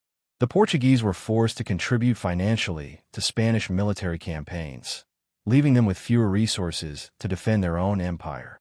Meanwhile, the Portuguese colonies continued to suffer. The Dutch and English, emboldened by Spain's overextension, continued to seize Portuguese territories and disrupt vital trade routes. The Dutch had already taken key Portuguese ports in Brazil, Malacca, and the Moluccas, significantly weakening Portugal's position in the Indian Ocean. The Portuguese economy, once thriving on spices, sugar, and gold, now faced increasing competition and instability. The most significant blow to Portuguese autonomy came with the failure of the Spanish Habsburgs to effectively govern their vast empire. Spain's military ambitions, which stretched across Europe and the Americas, created instability that further weakened Portugal's position. Philip III and later Philip IV of Spain, despite their efforts, were unable to restore Spain's dominance in the world. The Spanish crown's inability to defend Portuguese interests, coupled with their neglect of Portuguese affairs, fostered a growing sense of alienation among the Portuguese people.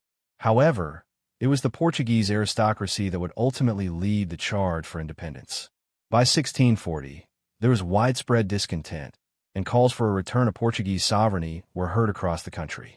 The timing was perfect for a revolt, as Spain's political and military problems were at their peak. The Catalan Revolt, 1640, in Spain and ongoing wars in Europe further distracted the Spanish crown from its control over Portugal. Amidst this turmoil, a group of Portuguese noblemen and military officers saw an opportunity to strike. On December 1, 1640, a carefully planned coup was launched. Afonso VI, a member of the Portuguese nobility, was proclaimed king, marking the end of the Iberian Union and the restoration of Portuguese independence. The Restoration War that followed would last for decades. While the initial stages were marked by internal political instability and struggle, the Portuguese people quickly rallied around their newfound freedom. The Portuguese monarchs, including John IV, who ascended to the throne after the Restoration, sought to re-establish Portugal's place as an independent power, both in Europe and in its overseas colonies. The victory was not just political. It was symbolic of Portugal's enduring desire to reclaim its place in the world. The Treaty of Lisbon, 1668, which ended the conflict with Spain, officially recognized Portugal's sovereignty and restored its monarchy. Spain, having been preoccupied with its own problems, was forced to acknowledge Portugal's independence. The restoration of Portuguese independence brought a renewed sense of pride and optimism to the Portuguese people. It was a moment of rebirth for the Portuguese monarchy and its overseas empire. Although the empire would never fully recover its former strength, the restoration allowed Portugal to reassert itself in global affairs, albeit with a new focus on maintaining its holdings in Brazil, Africa, and Asia. The successful revolt of 1640, which ended the Iberian Union and restored Portugal's independence, marked the beginning of a new chapter in the nation's history. While the Restoration War secured Portugal's sovereignty, the empire that emerged was not the same as the one that had once dominated the global stage. The restoration of independence was a moment of pride for the Portuguese, but the challenges facing the newly independent nation were immense. In the years following the Restoration, Portugal was left to rebuild and redefine itself. Although Portugal regained its independence from Spain, the empire was now far weaker than it had been before. Spanish rule had drained Portugal's resources, and the Dutch, English, and French had established their own colonial empires, making it increasingly difficult for Portugal to reclaim its former influence. John IV, the first king of Portugal after the Restoration, was determined to rebuild the nation and restore its former glory. His reign was focused on re-establishing Portugal's monarchy, stabilizing the kingdom, and securing Portuguese trade routes. However, the challenges of rebuilding a once great empire were daunting. The Portuguese monarchy faced a major dilemma. How could Portugal reclaim its strength as a maritime power and reassert control over its colonies in Brazil, Africa, and Asia? Despite these challenges, Portugal did experience a period of recovery, particularly in Brazil. The Portuguese regained control over the sugar trade, and Brazil began to prosper once again. However, the power and influence Portugal had once enjoyed in the Indian Ocean and the Far East had diminished significantly.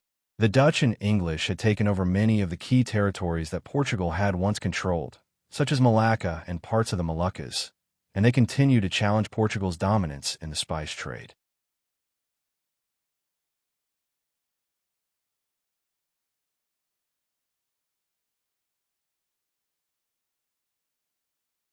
The Portuguese Empire also faced growing pressure from rival European powers, especially the Dutch and the English, who had established strong naval and commercial presences in Asia.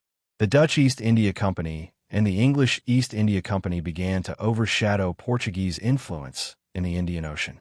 Portugal's fortified trading posts and colonial outposts were increasingly vulnerable to attacks from these rising maritime powers. The Dutch, in particular, launched a series of aggressive attacks against Portuguese holdings in Asia and Africa, further eroding Portugal's global position. While the Restoration secured Portugal's independence, the empire that emerged was now a smaller, more isolated power. The Portuguese Restoration marked the end of an era when Portugal was a dominant force on the world stage. The once flourishing spice trade, which had been the backbone of the empire's wealth, was now contested by other European powers, and Portugal's influence in Africa, Asia, and the New World began to wane. The internal political structure of Portugal also saw changes in the wake of the Restoration. The monarchy, while secure, was forced to adapt to the realities of a diminished empire. The focus shifted from global conquest to the maintenance of existing colonies, particularly Brazil, which remained the empire's most valuable possession. Slavery in Brazil continued to be a cornerstone of the economy, with African slaves working the sugar plantations. But Portugal's involvement in the transatlantic slave trade was increasingly challenged by the growing abolitionist movements in Europe and the Americas. Despite these challenges, Portugal's cultural and religious legacy endured. The Portuguese language and Catholicism continued to spread in its colonies, particularly in Brazil, where Portuguese remained the dominant language, and the Catholic Church remained a significant force in both social and political life. The Portuguese colonial system continued to operate with a degree of continuity, though its strength had waned in comparison to the other European empires. The restoration of Portugal's independence was undeniably a significant moment in its history, marking the nation's ability to reclaim its sovereignty. However, the legacy of the Iberian Union and the challenges of maintaining a global empire meant that Portugal's power would never return to the heights it had once achieved. The Restoration did, however, serve as a reminder of Portugal's enduring spirit, its resistance against foreign domination, and its capacity to rebuild in the face of adversity. The restoration of Portugal's independence in 1640 marked a significant turning point for the nation, but it was the vast Brazilian colony that would play the most crucial role in the empire's recovery. After nearly 60 years under Spanish rule as part of the Iberian Union, Portugal's overseas empire had suffered greatly, but Brazil, with its rich resources and vast land, remained the cornerstone of Portugal's economic future. The first 2 decades after the restoration of Portugal's independence were focused on stabilizing the kingdom, ensuring internal peace, and securing Portugal's place in Europe. However, the real recovery for the Portuguese Empire lay in the revitalization of Brazil. The 1640s and 1650s marked a critical period in the colony's growth, as the Portuguese turned their attention back to Brazil's economic potential, particularly its sugar trade, which had been severely impacted during the years of Spanish neglect. At the heart of Brazil's recovery was the sugar industry, which had been the main driver of its economy for much of the 16th century. Sugar had been one of the most valuable commodities in the world, and Brazil was the largest producer of sugar by far. By the mid-17th century, however, the Dutch and French had successfully established their own colonies and plantations in the Caribbean and South America, competing with Portuguese interests in Brazil. The Dutch West India Company had also seized key Portuguese territories in the northeast of Brazil, particularly Pernambuco, which had been a center of sugar production.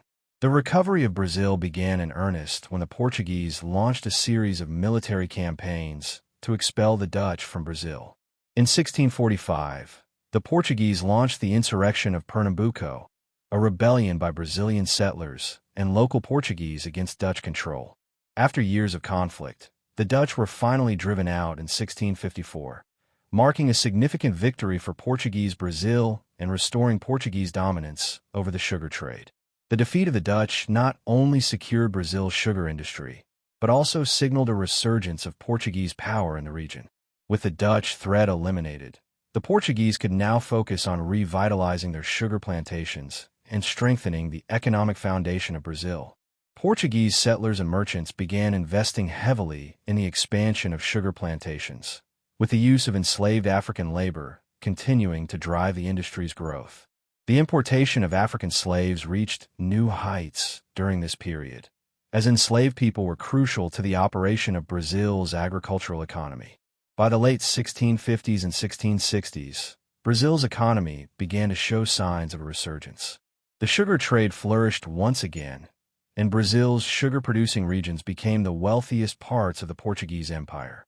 While the Portuguese monarchy had its own internal struggles and challenges in Europe, Brazil's sugar plantations and the slave trade provided vital resources that helped stabilize the empire's finances. Simultaneously, Brazil's territorial expansion also began to play a significant role in Portugal's resurgence. Portuguese settlers, expanding westward, established new settlements and began exploiting resources in the interior regions of Brazil.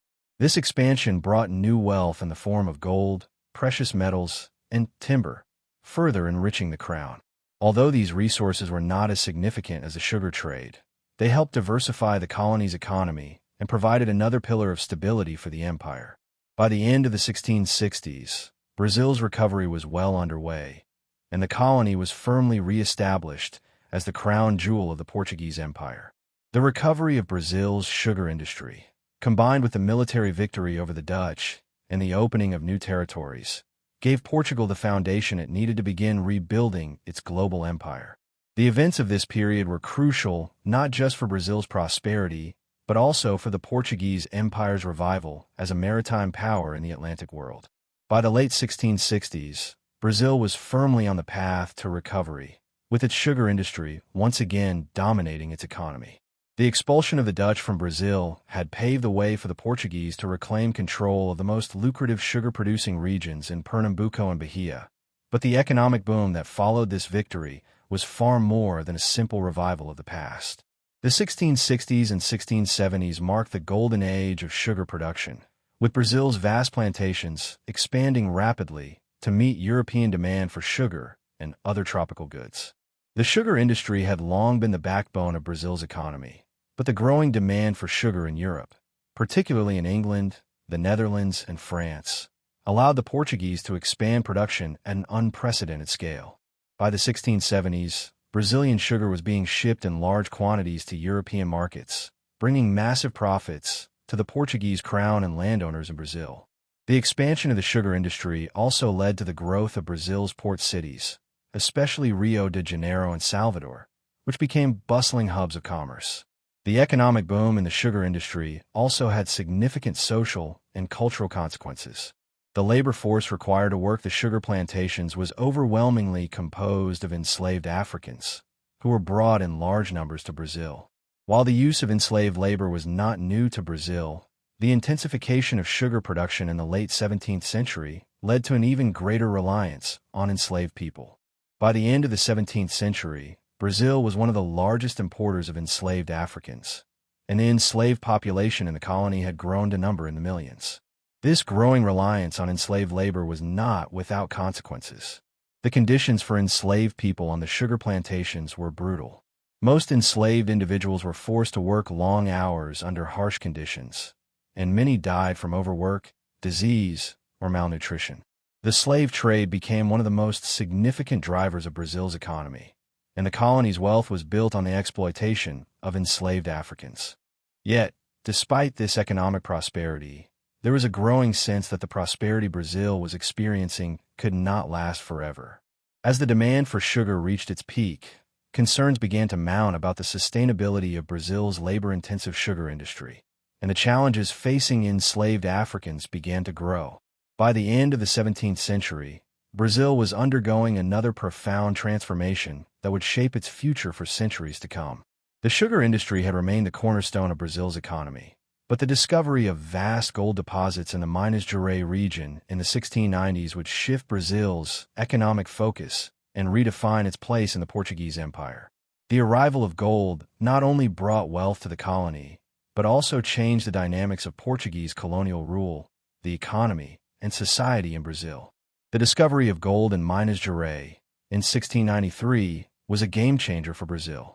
For centuries, the region had been known for its natural resources, but the prospect of gold brought an entirely new influx of people, energy, and resources to Brazil. It started when Bandeirantes, Portuguese explorers and fortune hunters, began to push westward from the coastal regions of Brazil in search of precious metals. What they found in Minas Gerais was a treasure trove of gold, and soon the region became the most important source of wealth for Brazil and the Portuguese Empire. The gold rush brought thousands of settlers, explorers, and miners into the interior of Brazil. It spurred rapid development in the region, with mining towns quickly springing up in the mountainous terrain of Minas Gerais.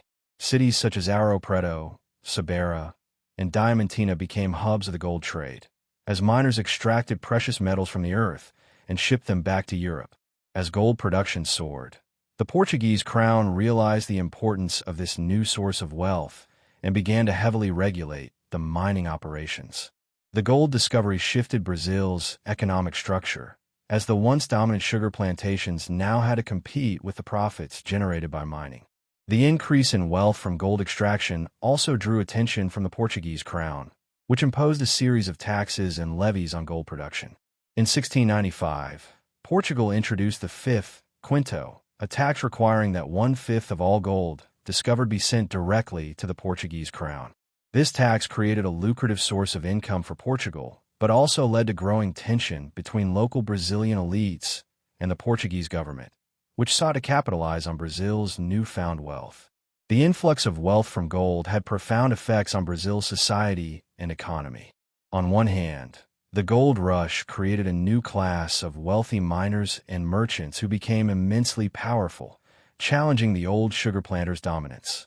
The mining elite in Minas Gerais became politically influential, demanding more autonomy from the Portuguese crown as they benefited from the gold trade. On the other hand, the gold rush further entrenched the system of slavery in Brazil. The labor-intensive nature of gold mining required large numbers of enslaved Africans to work in the mines, and Brazil's dependence on the slave trade grew even stronger. As demand for enslaved Africans increased, the Portuguese transported more slaves to work in the mines and on the plantations. By the end of the century, Brazil had become the largest importer of enslaved Africans in the world, and the expansion of slavery exacerbated the already brutal conditions for enslaved people in Brazil. The discovery of gold also had wider implications for the Portuguese Empire. For the crown, Brazil's gold became an increasingly important source of revenue, helping to fund Portugal's wars in Europe and maintain the empire's military power. However, the gold rush also created economic instability, as the influx of wealth led to inflation and currency devaluation. Portugal, now reliant on Brazilian gold, struggled to manage its finances effectively. This dependency on Brazil's gold undermined the long-term stability of the Portuguese Empire. Despite the gold rush and the economic boom in Brazil, the colony's political situation remained complex. As more wealth flowed into the colony, the Portuguese crown sought to assert greater control over Brazil. Portuguese officials implemented stricter regulations on mining, trade, and taxes, creating tensions with the Brazilian elites, who desired more autonomy. This dynamic between local power and imperial control would continue to shape Brazil's history, setting the stage for later struggles for independence. By the end of the 17th century, Brazil had firmly established itself as one of the most important colonies in the world. The sugar trade, although still important, was now supplemented by the gold trade, and Brazil's prosperity continued to grow. Yet, as wealth poured into the colony, so did the challenges. The balance of power between the Portuguese crown and the Brazilian elites was becoming increasingly strained, and the deepening reliance on slavery created a lasting legacy of inequality and exploitation. By the dawn of the 18th century, the Portuguese Empire, once one of the most powerful maritime empires in the world, was beginning to show signs of decline. For much of the previous century, Portugal had maintained its dominance through its colonies, particularly in Brazil, Africa, and Asia, but the forces that had once made the empire great, its global trade networks, military strength, and colonial wealth, were now under significant strain. The sugar trade, which had been the backbone of the empire's wealth, was facing increasing competition from the Dutch, French, and British in the Americas. The rise of sugar plantations in the Caribbean, particularly in British and French colonies like Jamaica and Saint-Domingue, reduced the profitability of Portuguese sugar from Brazil. The Portuguese were now forced to contend with rival European powers, who not only produced sugar more cheaply, but also had more efficient agricultural systems. In Brazil, the gold rush that had propelled the colony's economy in the late 17th century began to taper off by the early 18th century. Gold production from Minas Gerais started to decline after 1710, and Brazil's newfound wealth began to wane. As the gold reserves began to dwindle, the Portuguese crown, which had become increasingly reliant on Brazilian gold to fund its European wars, found itself struggling with reduced income. The lack of diversification in Brazil's economy, which had been overly dependent on sugar and gold, left the colony vulnerable to economic downturns. The empire's reliance on the flow of precious metals and raw materials was proving unsustainable in the face of competition and declining resources. At the same time, the Portuguese crown continued to face growing challenges from rival European powers. The Dutch, in particular, had begun to establish a strong presence in Asia and the Indian Ocean, seizing key Portuguese-controlled territories, including Malacca and parts of the Moluccas. The British and the French also competed for control of valuable colonial territories, and their expanding influence in the Indian Ocean and the Americas further eroded Portuguese dominance in key regions. Internally, Portugal's administrative and economic systems were becoming increasingly ineffective. The Portuguese monarchy, which had once been the driving force behind the empire's expansion, was now characterized by inefficiency, corruption, and internal divisions. The state's bureaucratic structures were increasingly incapable of effectively managing the empire's far-reaching territories. While Brazil, Africa, and Asia remained integral to Portugal's imperial system, the lack of centralized governance and resources in these far-flung regions hindered effective control. Moreover, the empire's military was growing weaker. The Portuguese navy, which had once ruled the seas, was no longer able to compete with the growing naval power of Britain and France, who had far superior fleets and the ability to enforce their control over the world's trade routes.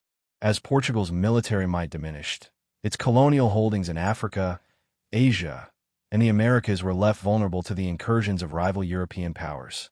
The Treaty of Windsor, 1386, that had long safeguarded Portugal's relationship with England was no longer enough to guarantee the empire's security in the face of a rising British Empire and the increasing rivalry in global commerce. By the early 18th century, the empire's foundations were beginning to crack. Portugal's ability to maintain a viable global empire was being undermined by economic stagnation, competition from stronger European rivals, and internal political and military challenges. The Portuguese monarchy's reliance on Brazil as a source of wealth was proving to be a double-edged sword. As Brazil's resources dwindled and the crown's dependence on colonial trade left it vulnerable to external shocks. As Portugal entered the 18th century, it was clear that its empire was no longer the dominant global power it had once been. The decline of the sugar trade, the depletion of gold reserves in Brazil, and the rising power of rival European nations set the stage for a century of struggle and uncertainty. The question for Portugal was not whether it could regain its former glory, but how it would adapt to a rapidly changing world, where its once great empire was losing its ability to shape global affairs. The early 18th century was a time of both external and internal turmoil for the Portuguese Empire. Portugal's decline, already evident in its weakening economic position, was exacerbated by the shifting dynamics of European politics, particularly the War of Spanish Succession, 1701 to 1714. This conflict, which involved most of Europe, would have a profound impact on Portugal's role in European affairs and its colonial empire. At the heart of the War of Spanish Succession was the question of who would inherit the throne of Spain after the death of Charles II of Spain. His death in 1700 left the Spanish throne without a clear successor, leading to a dynastic crisis. France, under Louis XIV, supported the claim of his grandson, Philip of Anjou, while a coalition of European powers, including Great Britain, the Dutch Republic, and the Austrian Habsburgs, backed the claim of Archduke Charles of Austria. The war ultimately ended with Philip V, the grandson of Louis XIV, ascending to the Spanish throne, but the war itself had far-reaching consequences for Portugal. Portugal, as a member of the anti-French coalition, was drawn into the conflict, which severely strained its resources. The Portuguese military was involved in several campaigns against Spanish forces, including in the Iberian Peninsula and overseas in Brazil. Despite its efforts, Portugal was largely sidelined in the final peace settlements, with little to gain from the outcome of the war. The Treaty of Utrecht, 1713, which brought an end to the conflict, resulted in a series of territorial changes across Europe, but it left Portugal with limited influence on the international stage. Economically, the war had devastating consequences for Portugal. The cost of maintaining a military presence in Europe and defending its overseas empire stretched the kingdom's finances to their limits. The Portuguese crown, already struggling with its finances, was forced to turn to taxation and borrowing to fund the war effort, further burdening an already strained economy. The effects of this economic strain would be felt for years to come, as Portugal's ability to generate wealth from its colonies declined, and the crown's ability to govern efficiently weakened.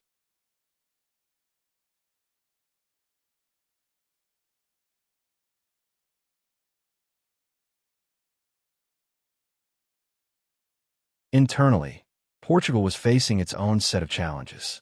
The country's political system was increasingly corrupt, with patronage networks controlling key positions of power. Noble factions within the Portuguese court, vying for influence, led to infighting and instability. The Portuguese monarchy, which had once been at the center of Portugal's imperial success, was now ineffective and disconnected from the realities facing the empire. King John V, who reigned from 1706 to 1750, was an extravagant monarch who spent lavishly on building projects, such as the Palace of Mafra and churches throughout Lisbon, rather than addressing the pressing needs of the state. His lavish spending drained the royal treasury, and while he presided over a period of relative peace, the kingdom was deteriorating economically and politically under his rule.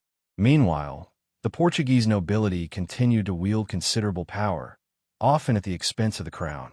The Portuguese Inquisition remained a powerful force, limiting intellectual and economic freedom, and contributing to the nation's stagnation. The political and economic corruption at the court hindered the reform necessary to keep the empire afloat. The centralization of power under the crown, while it seemed beneficial on the surface, ultimately weakened the state's ability to respond to internal strife and external challenges.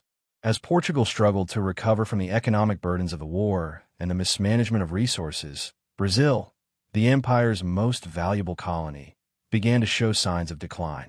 The gold rush in Minas Gerais had begun to fade by the 1730s, and the gold trade, which had once been a critical revenue source for the Portuguese crown, began to slow. The sugar trade in Brazil also faced difficulties as competition from British and French colonies increased. By the 1750s, Brazil's economic dominance was being challenged by other European powers who had become more competitive in the global sugar market. The Portuguese Empire had entered a period of slow decline, unable to maintain its previous level of power and influence. The country faced growing internal instability, financial difficulties, and external competition, and its once thriving colonial empire was now showing signs of weakness. Portugal's decline was particularly noticeable in Brazil, where the economy began to shift away from its dependence on gold and sugar. The empire's imperial dreams, which had once been fueled by maritime expansion and lucrative colonial trade, were now being eroded by the forces of global competition, internal decay, and imperial overreach. By the latter part of the 18th century, the Portuguese Empire was at crossroads. The golden age of its sugar trade and gold resources was fading, and the empire's once formidable presence in Brazil was now increasingly vulnerable. While Portugal remained an important player in the world's colonial systems, its ability to defend and maintain its empire was deteriorating. External threats, both from European rivals and the emerging forces of independence within its colonies, accelerated the empire's decline. One of the most critical periods in Portugal's diminishing power came with the Spanish-Portuguese rivalry over control of South America, particularly in the Rio de la Plata region, and the Treaty of Madrid, 1750. The treaty, designed to resolve territorial disputes between Spain and Portugal, aimed to adjust borders, but it resulted in the loss of key territories for Portugal. The agreement ceded large portions of the Mato Grosso and Paraguay regions to Spain, weakening Portugal's territorial control in South America. This loss was a significant blow to Portugal's strategic position in the region, diminishing its ability to protect its Brazilian territories from Spanish influence. Meanwhile, Brazil itself was facing significant economic and social changes. The gold rush that had once propelled the Brazilian economy was coming to an end by the mid-18th century, and new economic models had yet to replace it. The sugar plantations in northeastern Brazil, which had relied heavily on African slave labor, were under increasing pressure from global competition, particularly from the French Caribbean colonies and British-controlled Caribbean islands. The trade routes that had once made Portuguese sugar one of the world's most valuable commodities were now contested by other European powers, weakening Portugal's economic hold on Brazil. As Brazil's wealth began to slow, the Portuguese monarchy faced the growing realization that the empire could not sustain its vast holdings on the same scale as it once had. In a final attempt to stabilize Portugal's declining fortunes, King José I, who ruled from 1750 to 1777, began a series of reforms. The Marquis of Pombal, his chief minister, implemented a wide range of economic, political, and social reforms that sought to modernize Portugal's institutions and promote economic recovery. Pombal's reforms targeted the nobility and the church, curbing their influence and introducing more centralized control in the country. Pombal's aggressive reforms, however, were met with strong resistance, particularly from the powerful landowning class, and his policies were increasingly unpopular among the Portuguese elite. While Pombal's efforts initially brought a measure of stability to Portugal, they also weakened the country's social cohesion. The reforms, while aiming to improve the empire's economic standing, often failed to address the broader problems facing the empire, including its dependence on slavery, the fragility of its economy, and the growing resistance from within its colonies. The emergence of Enlightenment ideas throughout Europe also put pressure on Portugal's ancient systems of governance and trade, especially in relation to slavery and colonial rule.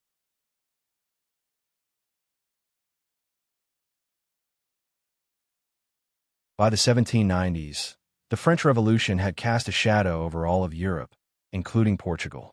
Napoleon Bonaparte's rise to power in France represented a new kind of external threat, one that posed an existential danger to Portugal and its empire. In 1807, in an attempt to prevent the Napoleonic forces from invading and securing Lisbon, King João VI and the Portuguese royal family fled to Brazil, effectively making it the seat of the Portuguese Empire. This dramatic move signified a monumental shift in Portugal's imperial structure. Brazil now became the de facto center of the empire. The migration of the royal family to Brazil further destabilized the situation in Portugal, where Napoleon's forces soon occupied the country. The escape of the royal family to Brazil not only weakened Portugal's position in Europe, but also ignited a wave of change within Brazil.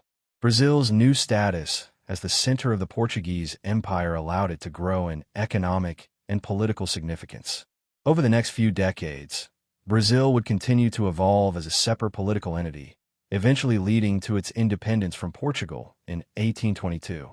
The Portuguese Empire, already in decline due to its weakened economy, territorial losses, and growing internal dissent, was now faced with the reality that its hold on Brazil was weakening, and its once vast colonial possessions were no longer sustainable. The loss of Brazil's autonomy marked the end of the Portuguese Empire's dominance in the New World, and the crown's forced relocation symbolized the final stages of its decline. By the early 19th century, Portugal's empire was in an irreversible decline. Despite the efforts of Pombal and the Portuguese monarchy to stabilize the situation, the Napoleonic Wars and the broader forces of change sweeping across Europe and the Americas began to push Portugal toward a critical moment in its history. The loss of its largest colony, Brazil, and the eventual fragmentation of the empire. As Napoleon Bonaparte's forces advanced across Europe, Portugal was caught in the midst of the turmoil. In 1807, Napoleon sought to impose the continental system, a trade blockade aimed at weakening Britain by closing European ports to British goods. Since Portugal was a long-standing ally of Britain, Napoleon ordered the invasion of Portugal. To avoid falling under French control, King João VI made the momentous decision to move the Portuguese court to Brazil in a dramatic relocation that would have profound implications for both Portugal and Brazil. King João VI's decision to move the royal family and the government to Brazil marked a pivotal turning point. Brazil, which had previously been seen merely as a colony of Portugal, now became the de facto seat of the Portuguese Empire. This marked the first time in history that European empire operated from its colony, and it fundamentally shifted Brazil's role within the empire. With the royal court installed in Rio de Janeiro, Brazil experienced an unprecedented political and economic transformation. The Portuguese royal family brought their entire court, including government officials, military personnel, and intellectuals, which contributed to the rapid modernization of Brazilian society and infrastructure. In the absence of the king and the royal family, Portugal was left vulnerable to Napoleonic occupation. The French occupation of Portugal was brief but disastrous. With Napoleon's forces occupying Lisbon, the Portuguese crown was now more dependent on Brazil than ever before. Brazil, no longer just a colony, now took on greater significance as the empire's political center. However, the French occupation and the ongoing wars left Portugal deeply weakened, and the Iberian Peninsula became a battleground between French and British forces. As the Napoleonic Wars came to an end with Napoleon's defeat in 1815, Portugal faced further challenges. The British continued to exert influence in Portuguese affairs, cementing their foothold as a colonial power in the region. Meanwhile, Brazil's transformation into a seat of empire sowed the seeds for political change. In 1815, after years of significant economic and political development in Brazil, King João VI declared Brazil a kingdom in its own right, united with Portugal. This gave Brazil an elevated status within the empire and allowed the colony more autonomy, but it also created a more significant divide between Brazil and its mother country. The idea that Brazil was part of the same empire as Portugal now seemed increasingly untenable, particularly as Brazil's local elites began to gain confidence in their ability to govern independently. The period between 1815 and 1820 saw increasing tension between Brazil and Portugal. Brazilian elites had grown disillusioned with their treatment by the Portuguese crown, which still viewed the colony as subordinate despite its growing economic and political importance. As Brazil's political and economic strength increased, the desire for autonomy grew. The decline of the Portuguese Empire, coupled with the political turmoil in Europe and the growing influence of independence movements across Latin America, set the stage for a revolutionary break. In 1820, a liberal revolution in Portugal led to the creation of a constitutional monarchy. King João VI, who had returned to Portugal in 1821, left his son Dom Pedro as regent in Brazil. The liberal reforms in Portugal, which were seen as an imposition by the Brazilian elites, were met with resistance in Brazil. The resulting political pressure and tensions reached a breaking point. In 1822, Dom Pedro declared Brazil's independence from Portugal, and the Portuguese Empire officially ended its rule over Brazil. This moment marked the birth of the Empire of Brazil under Dom Pedro I, and the end of Portugal's presence in South America. While Portugal remained a European monarchy, its colonial empire had fragmented. The loss of Brazil, which had been its most lucrative and important colony, devastated the Portuguese economy. The empire, once sprawling across the globe, was now reduced to a shadow of its former self. The loss of Brazil also meant the loss of Portugal's place as a global imperial power.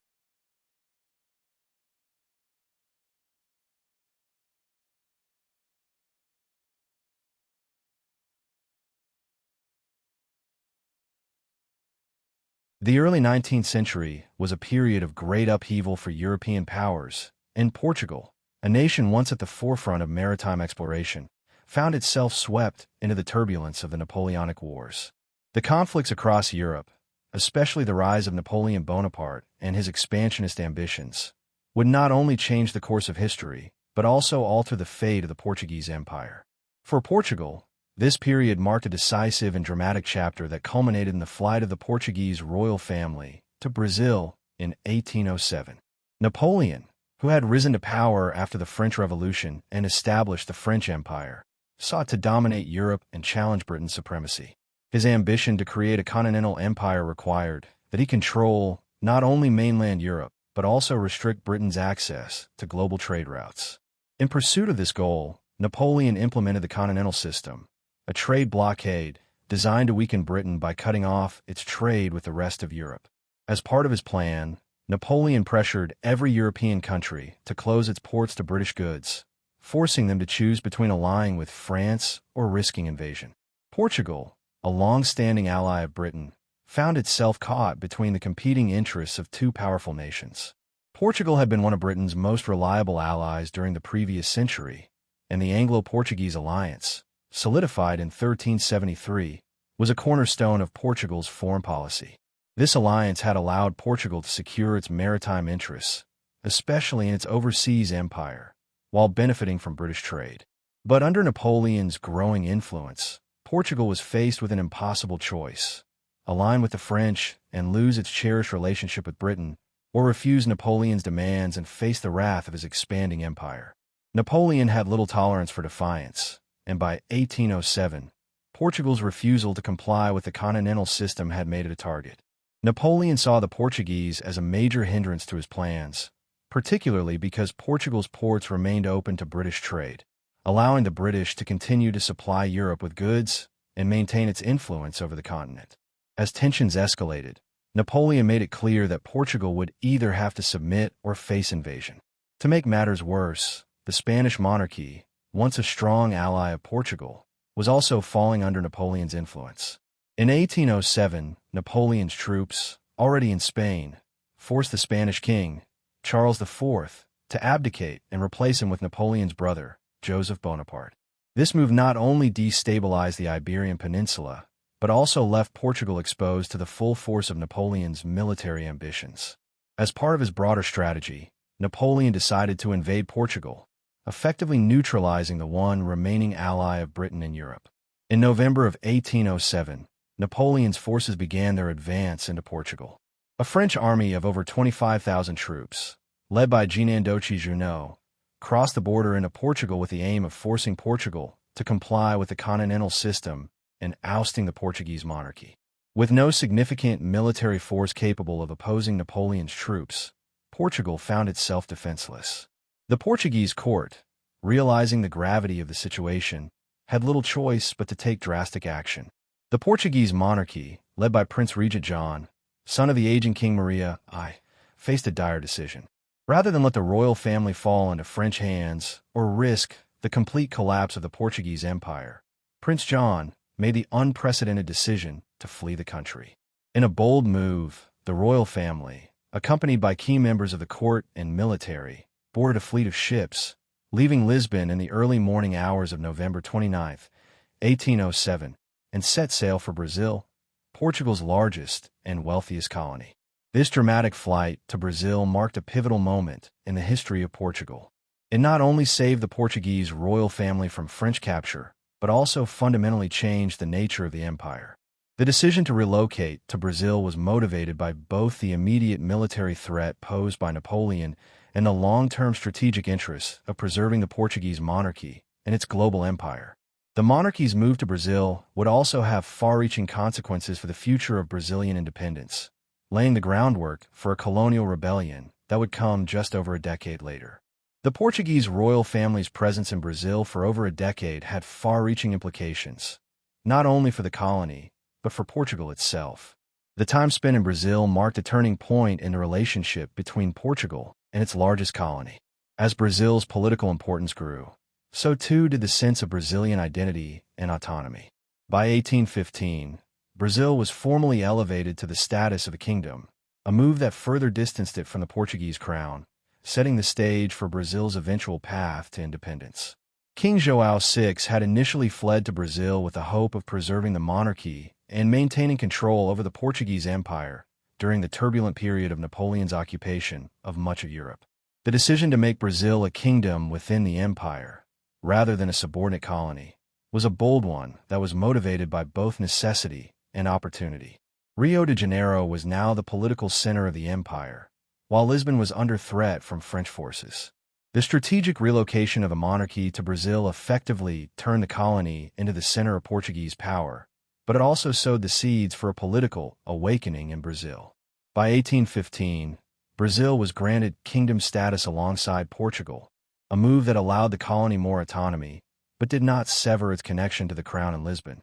This new status also meant that Brazilian elites began to have more influence in the governance of their own affairs, and the colony was able to enjoy greater political freedoms. The Portuguese crown controlled the vital decisions, but Brazil's elites were becoming increasingly vocal about their desire for more self-rule. The economy of Brazil continued to thrive, with agriculture, particularly coffee, beginning to emerge as a key commodity, joining the ranks of sugar, gold, and other resources. However, tensions between the Portuguese monarchy and Brazilian elites were growing. Dom João VI, the King of Portugal and Brazil, faced mounting pressure from both sides of the Atlantic. While in Brazil, he began to rely on local officials and Brazilian-born administrators to help govern, but these Brazilian elites increasingly sought more independence in managing the affairs of their own region.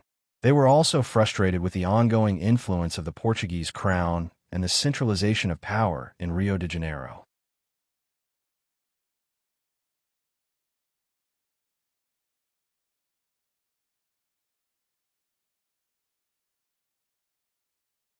Moreover, the Napoleonic Wars had significantly weakened Portugal's influence and economy.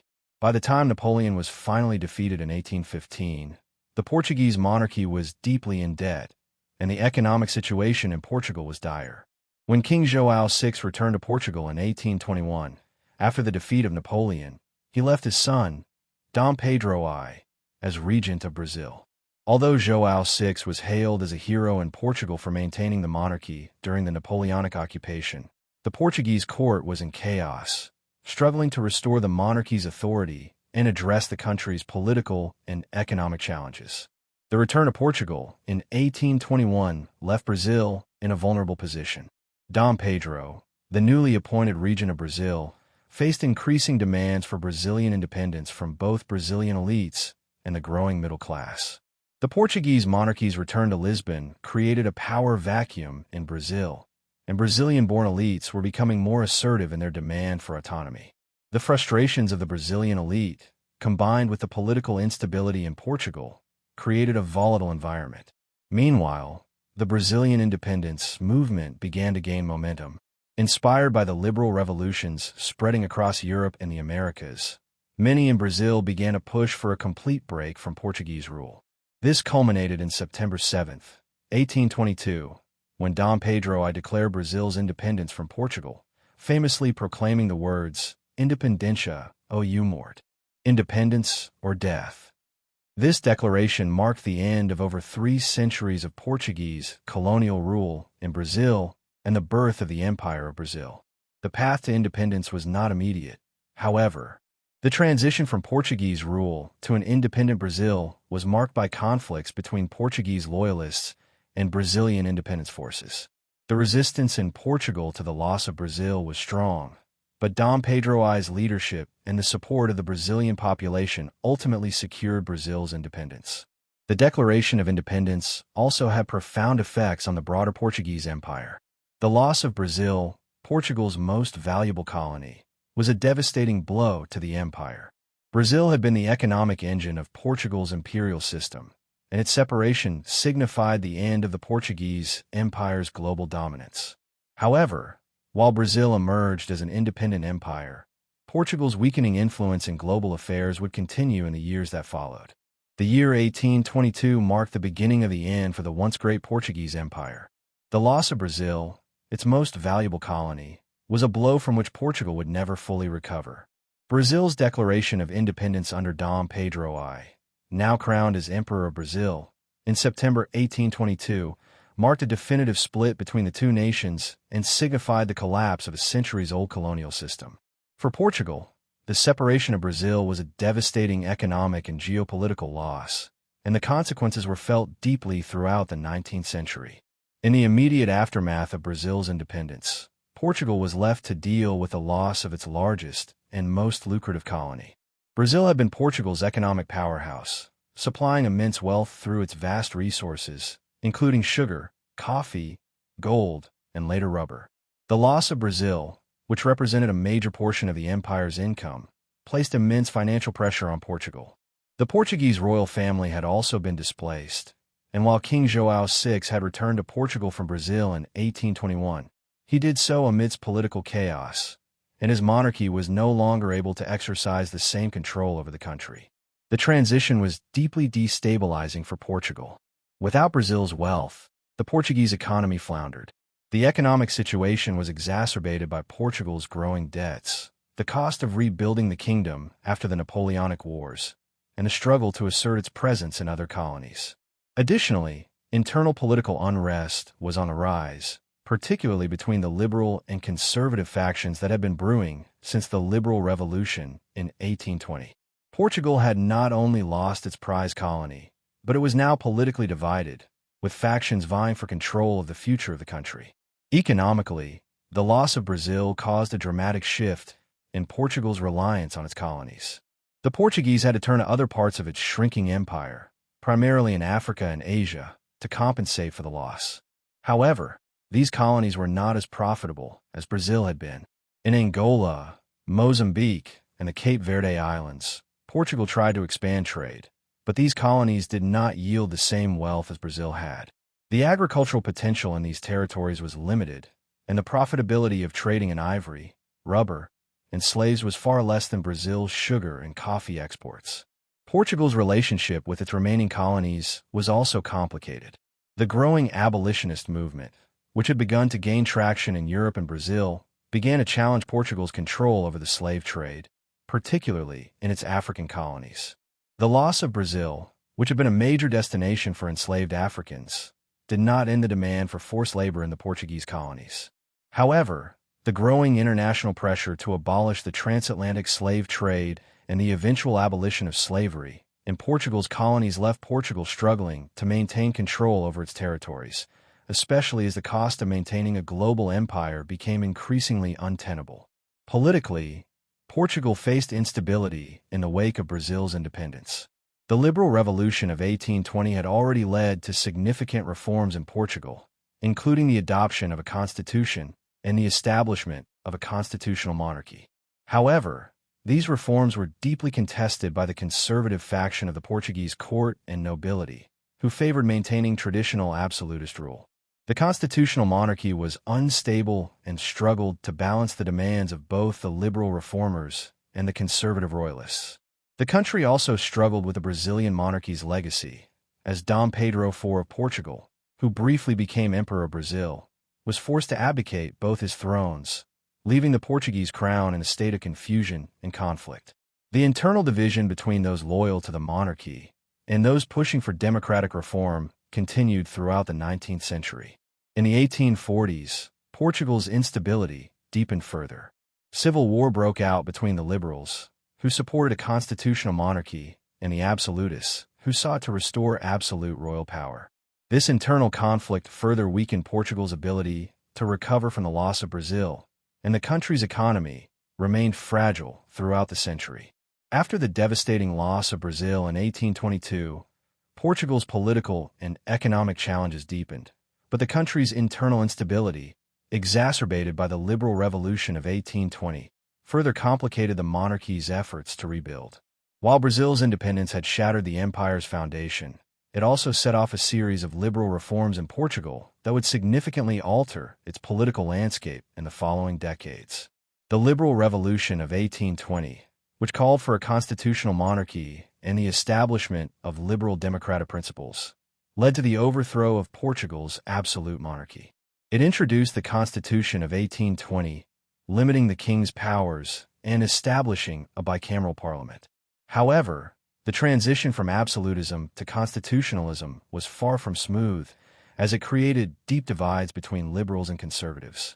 The liberal faction aimed to modernize the country and align it with European trends of political and economic reform, while the conservative faction sought to retain traditional monarchy and aristocratic privileges. This ideological battle led to numerous conflicts and power struggles throughout the 19th century. The early years following the revolution were marked by political instability and military interventions. The rivalry between liberal and conservative factions escalated into the Portuguese Civil War, also known as the Miguelite War, 1828 to 1834. This war was fought between the liberal forces, who supported the constitutional monarchy and Queen Maria II, and the absolutist forces, who supported Dom Miguel, Maria II's uncle, who sought to restore absolute monarchy in Portugal. The conflict was bitter, with external intervention from Britain, which supported the constitutionalists, and, ultimately, the liberals were victorious. Following the Civil War, Portugal's political system remained volatile. Queen Maria II ascended to the throne in 1834 after the war ended, but her reign was marred by internal conflict and instability. She struggled to balance the demands of the liberal reformers and the conservative factions within the Portuguese court, who still held significant power and influence. Throughout the rest of the century, political instability continued to plague the country, as various factions vied for control. The result was a series of short-lived governments and coups, which further weakened Portugal's ability to recover from its colonial losses and economic difficulties.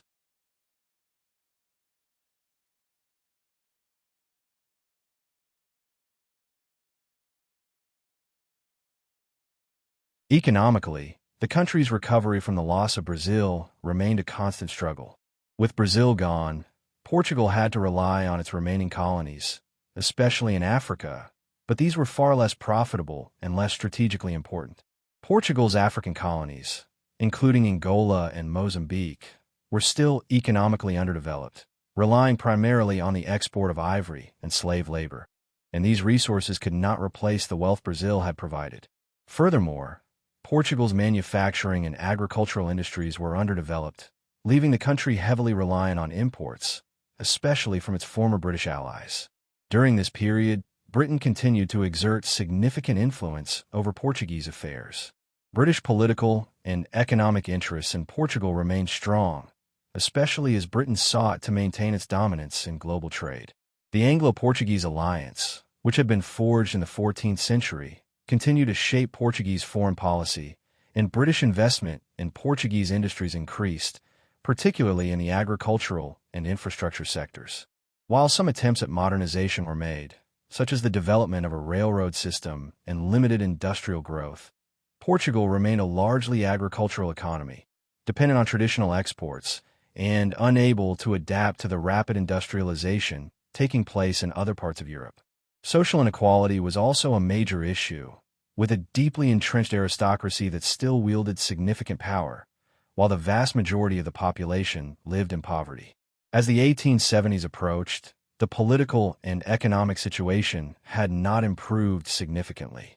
The growing divide between the wealthy elites and the working classes created further tensions, and Portugal's continued political instability created a fertile ground for revolutionary ideas.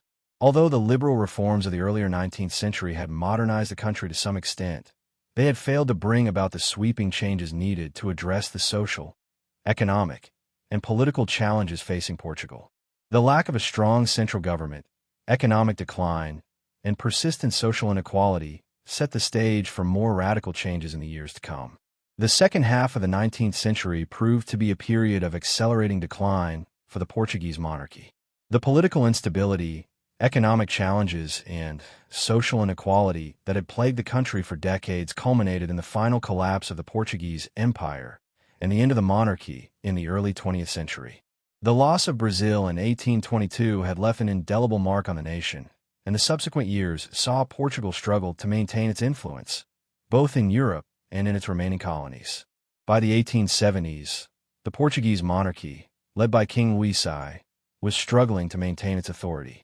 The monarchy's ability to govern effectively was increasingly questioned as political polarization deepened between the liberal reformers and the conservative factions. Both groups had failed to fully address the deep-seated social and economic problems of the country. The monarchy was increasingly seen as an ineffective institution, unable to resolve Portugal's chronic poverty, lack of industrial development, and the concentration of power in the hands of the aristocracy. Portugal's economic situation continued to deteriorate. While the country had managed to maintain its colonial holdings in Africa, the colonies were far from profitable. The agricultural economy remained backward, and industry was underdeveloped, leaving Portugal dependent on foreign trade and investment. The economic dependence on agriculture, coupled with a lack of modernization, kept Portugal from competing with the industrialized nations of Europe. The gap between the elite and the working classes continued to widen, and the majority of the population remained trapped in poverty. During this period, social unrest began to take a more radical turn. The rise of republicanism in Europe inspired the growing disillusionment with the monarchy in Portugal. The Republican movement, which had been gaining ground in Portugal throughout the latter half of the century, began to attract more attention as it became clear that the monarchy could not address the country's pressing issues. The Republican Party, which called for the abolition of the monarchy and the establishment of a republic, was increasingly vocal in its opposition to King Carlos I and his government. In the early 20th century, political instability reached new heights. King Carlos I's reign, which began in 1889, was marked by growing discontent as the monarchy was unable to resolve the nation's economic difficulties or curb the rise of republicanism. King Carlos I faced the increasing pressure of social reform movements, labor strikes, and a growing desire for political change. The king's inability to maintain order and address the country's economic problems led to mounting opposition from both the left and the right. Meanwhile, military dissatisfaction with the monarchy grew. The army, which had long been one of the few sources of stability in Portugal, began to align itself with republican movements. The military coup of 1908, which culminated in the assassination of King Carlos I and his eldest son, Prince Luis Felipe, further weakened the monarchy. The death of King Carlos left the throne to his younger son, Manuel II, but by this point, the monarchy had lost its grip on power. The Republican movement, which had been gaining momentum for years, found its moment in 1910. Strikes, riots, and protests became more frequent, and on October 5, 1910, the Portuguese Republican Party launched a successful revolution. Manuel II, the last king of Portugal, was forced to abdicate, and the monarchy was officially abolished. On the same day, a provisional government was established, and the First Portuguese Republic was proclaimed. The fall of the monarchy was the culmination of years of economic decline, political instability, and the growing strength of the Republican movement. While the Republic was initially seen as a fresh start, it too faced its own challenges, including economic difficulties, political fragmentation, and military unrest. However, the establishment of the Republic marked the end of Portugal's imperial past and the conclusion of the Portuguese monarchy's centuries-long rule.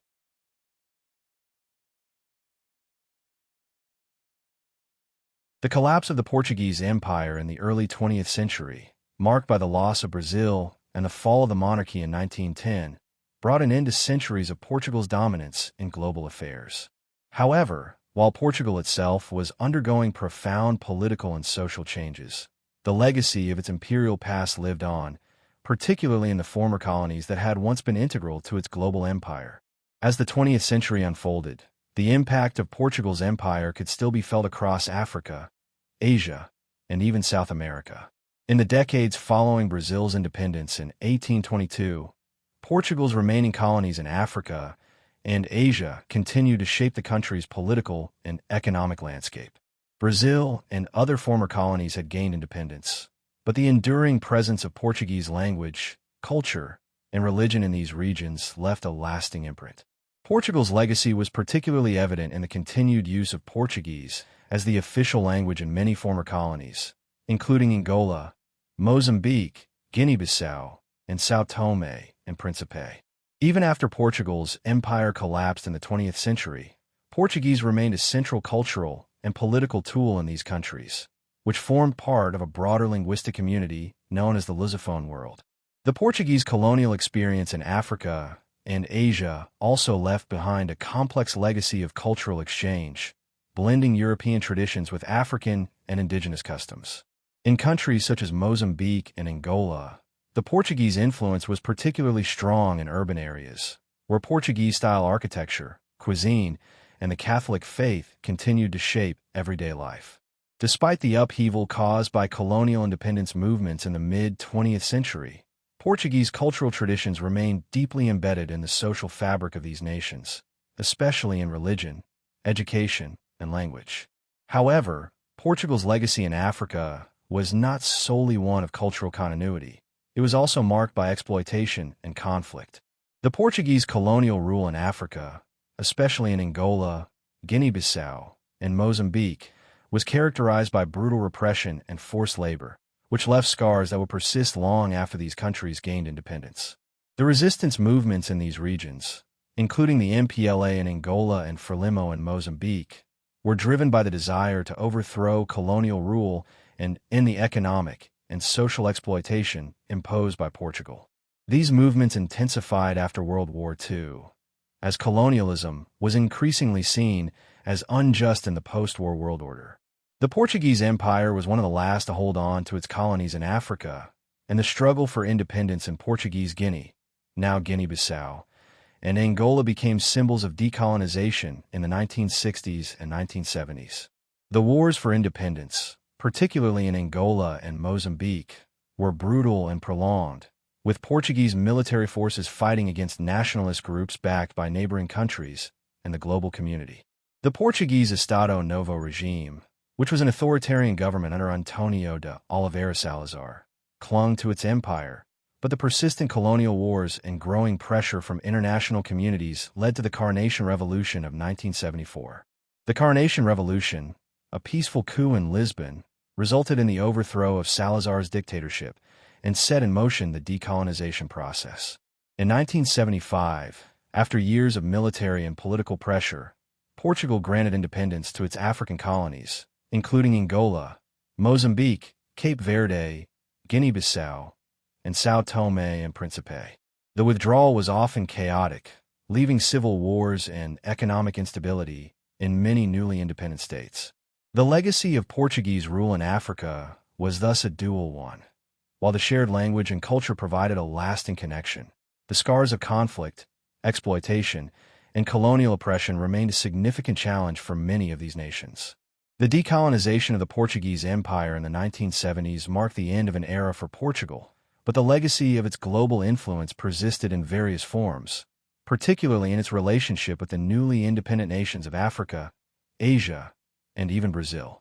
In the years following the collapse of the empire, Portugal found itself undergoing significant political and social transformations that would reshape its role in the world. Portugal's transition from an authoritarian regime to a democratic republic was a defining feature of the country's modern history. The Carnation Revolution of 1974, which overthrew the dictatorship of Antonio de Oliveira Salazar and his successor Marcelo Caetano, brought an end to nearly 50 years of authoritarian rule. The revolution led to the establishment of a democratic constitution and the eventual integration of Portugal into the broader European community.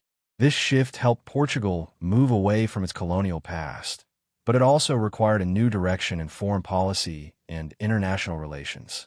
One of the most significant consequences of the revolution was the end of the colonial wars in Africa. The independence of Angola, Mozambique, Guinea-Bissau, Cabo Verde, and São Tomé and Príncipe in 1975 was a direct result of the revolution and Portugal's decision to disengage from its African colonies.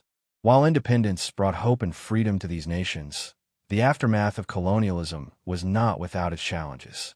The newly independent African countries struggled with civil wars, political instability, and economic hardship, much of which was a consequence of the colonial exploitation they had endured for centuries. Despite these challenges, the shared Portuguese language and cultural ties continue to provide a sense of connection between Portugal and its former colonies, particularly in the realm of diplomacy and international relations. In the years following independence, Portuguese-speaking African countries often maintained a complex relationship with Portugal. While their political autonomy was secured, the remnants of Portuguese colonialism, including language and religion, became enduring aspects of identity. For instance, Angola, Mozambique, and Cape Verde all continued to use Portuguese as the official language, and Portuguese remained an important part of education, government, and daily life. Additionally, these countries maintained strong economic ties with Portugal, particularly in trade and investment, although they were increasingly looking to diversify their relationships with other global powers. In the case of Brazil, the legacy of Portuguese rule was even more pronounced. Although Brazil gained independence in 1822, the historical, cultural, and linguistic connection between the two nations remained strong. Brazil, now one of the largest economies in the world, continued to maintain a close diplomatic relationship with Portugal. The two nations shared not only a common language, but also shared a history of cultural exchange and economic cooperation. This relationship was particularly important in the fields of trade, tourism, and education, with many Brazilians still studying in Portuguese universities, and vice versa. Beyond the Portuguese-speaking world, Portugal's historical ties to its former empire have been reflected in its foreign policy and international identity. As a member of the European Union, EU, since 1986, Portugal began to shift its focus toward European integration and global cooperation. However, its role in the former empire, particularly in the Portuguese-speaking world, remained a key part of its identity. Portugal's participation in international organizations like the Community of Portuguese Language Countries, CPLP, established in 1996, has allowed it to maintain its influence in the global Portuguese-speaking community. This organization, which includes countries like Brazil, Angola, Mozambique, and Cape Verde, promotes cultural exchange, economic cooperation, and diplomatic relations among its member states, all of which continue to be shaped by the shared legacy of Portuguese colonization. Despite the decline of the Portuguese Empire, the linguistic and cultural legacy of Portugal's former colonies remains an important factor in the modern world. The Portuguese language is spoken by over 250 million people globally, making it one of the most widely spoken languages in the world. Moreover, the continued cultural ties between Portugal and its former colonies have fostered a unique global community that celebrates its shared history and heritage. Thanks for watching. If you enjoyed exploring history with us, don't forget to subscribe and turn on notifications for more captivating stories. At Past a Pillow, we bring history to life, making it the perfect companion for a restful sleep. Drop your thoughts or suggestions below.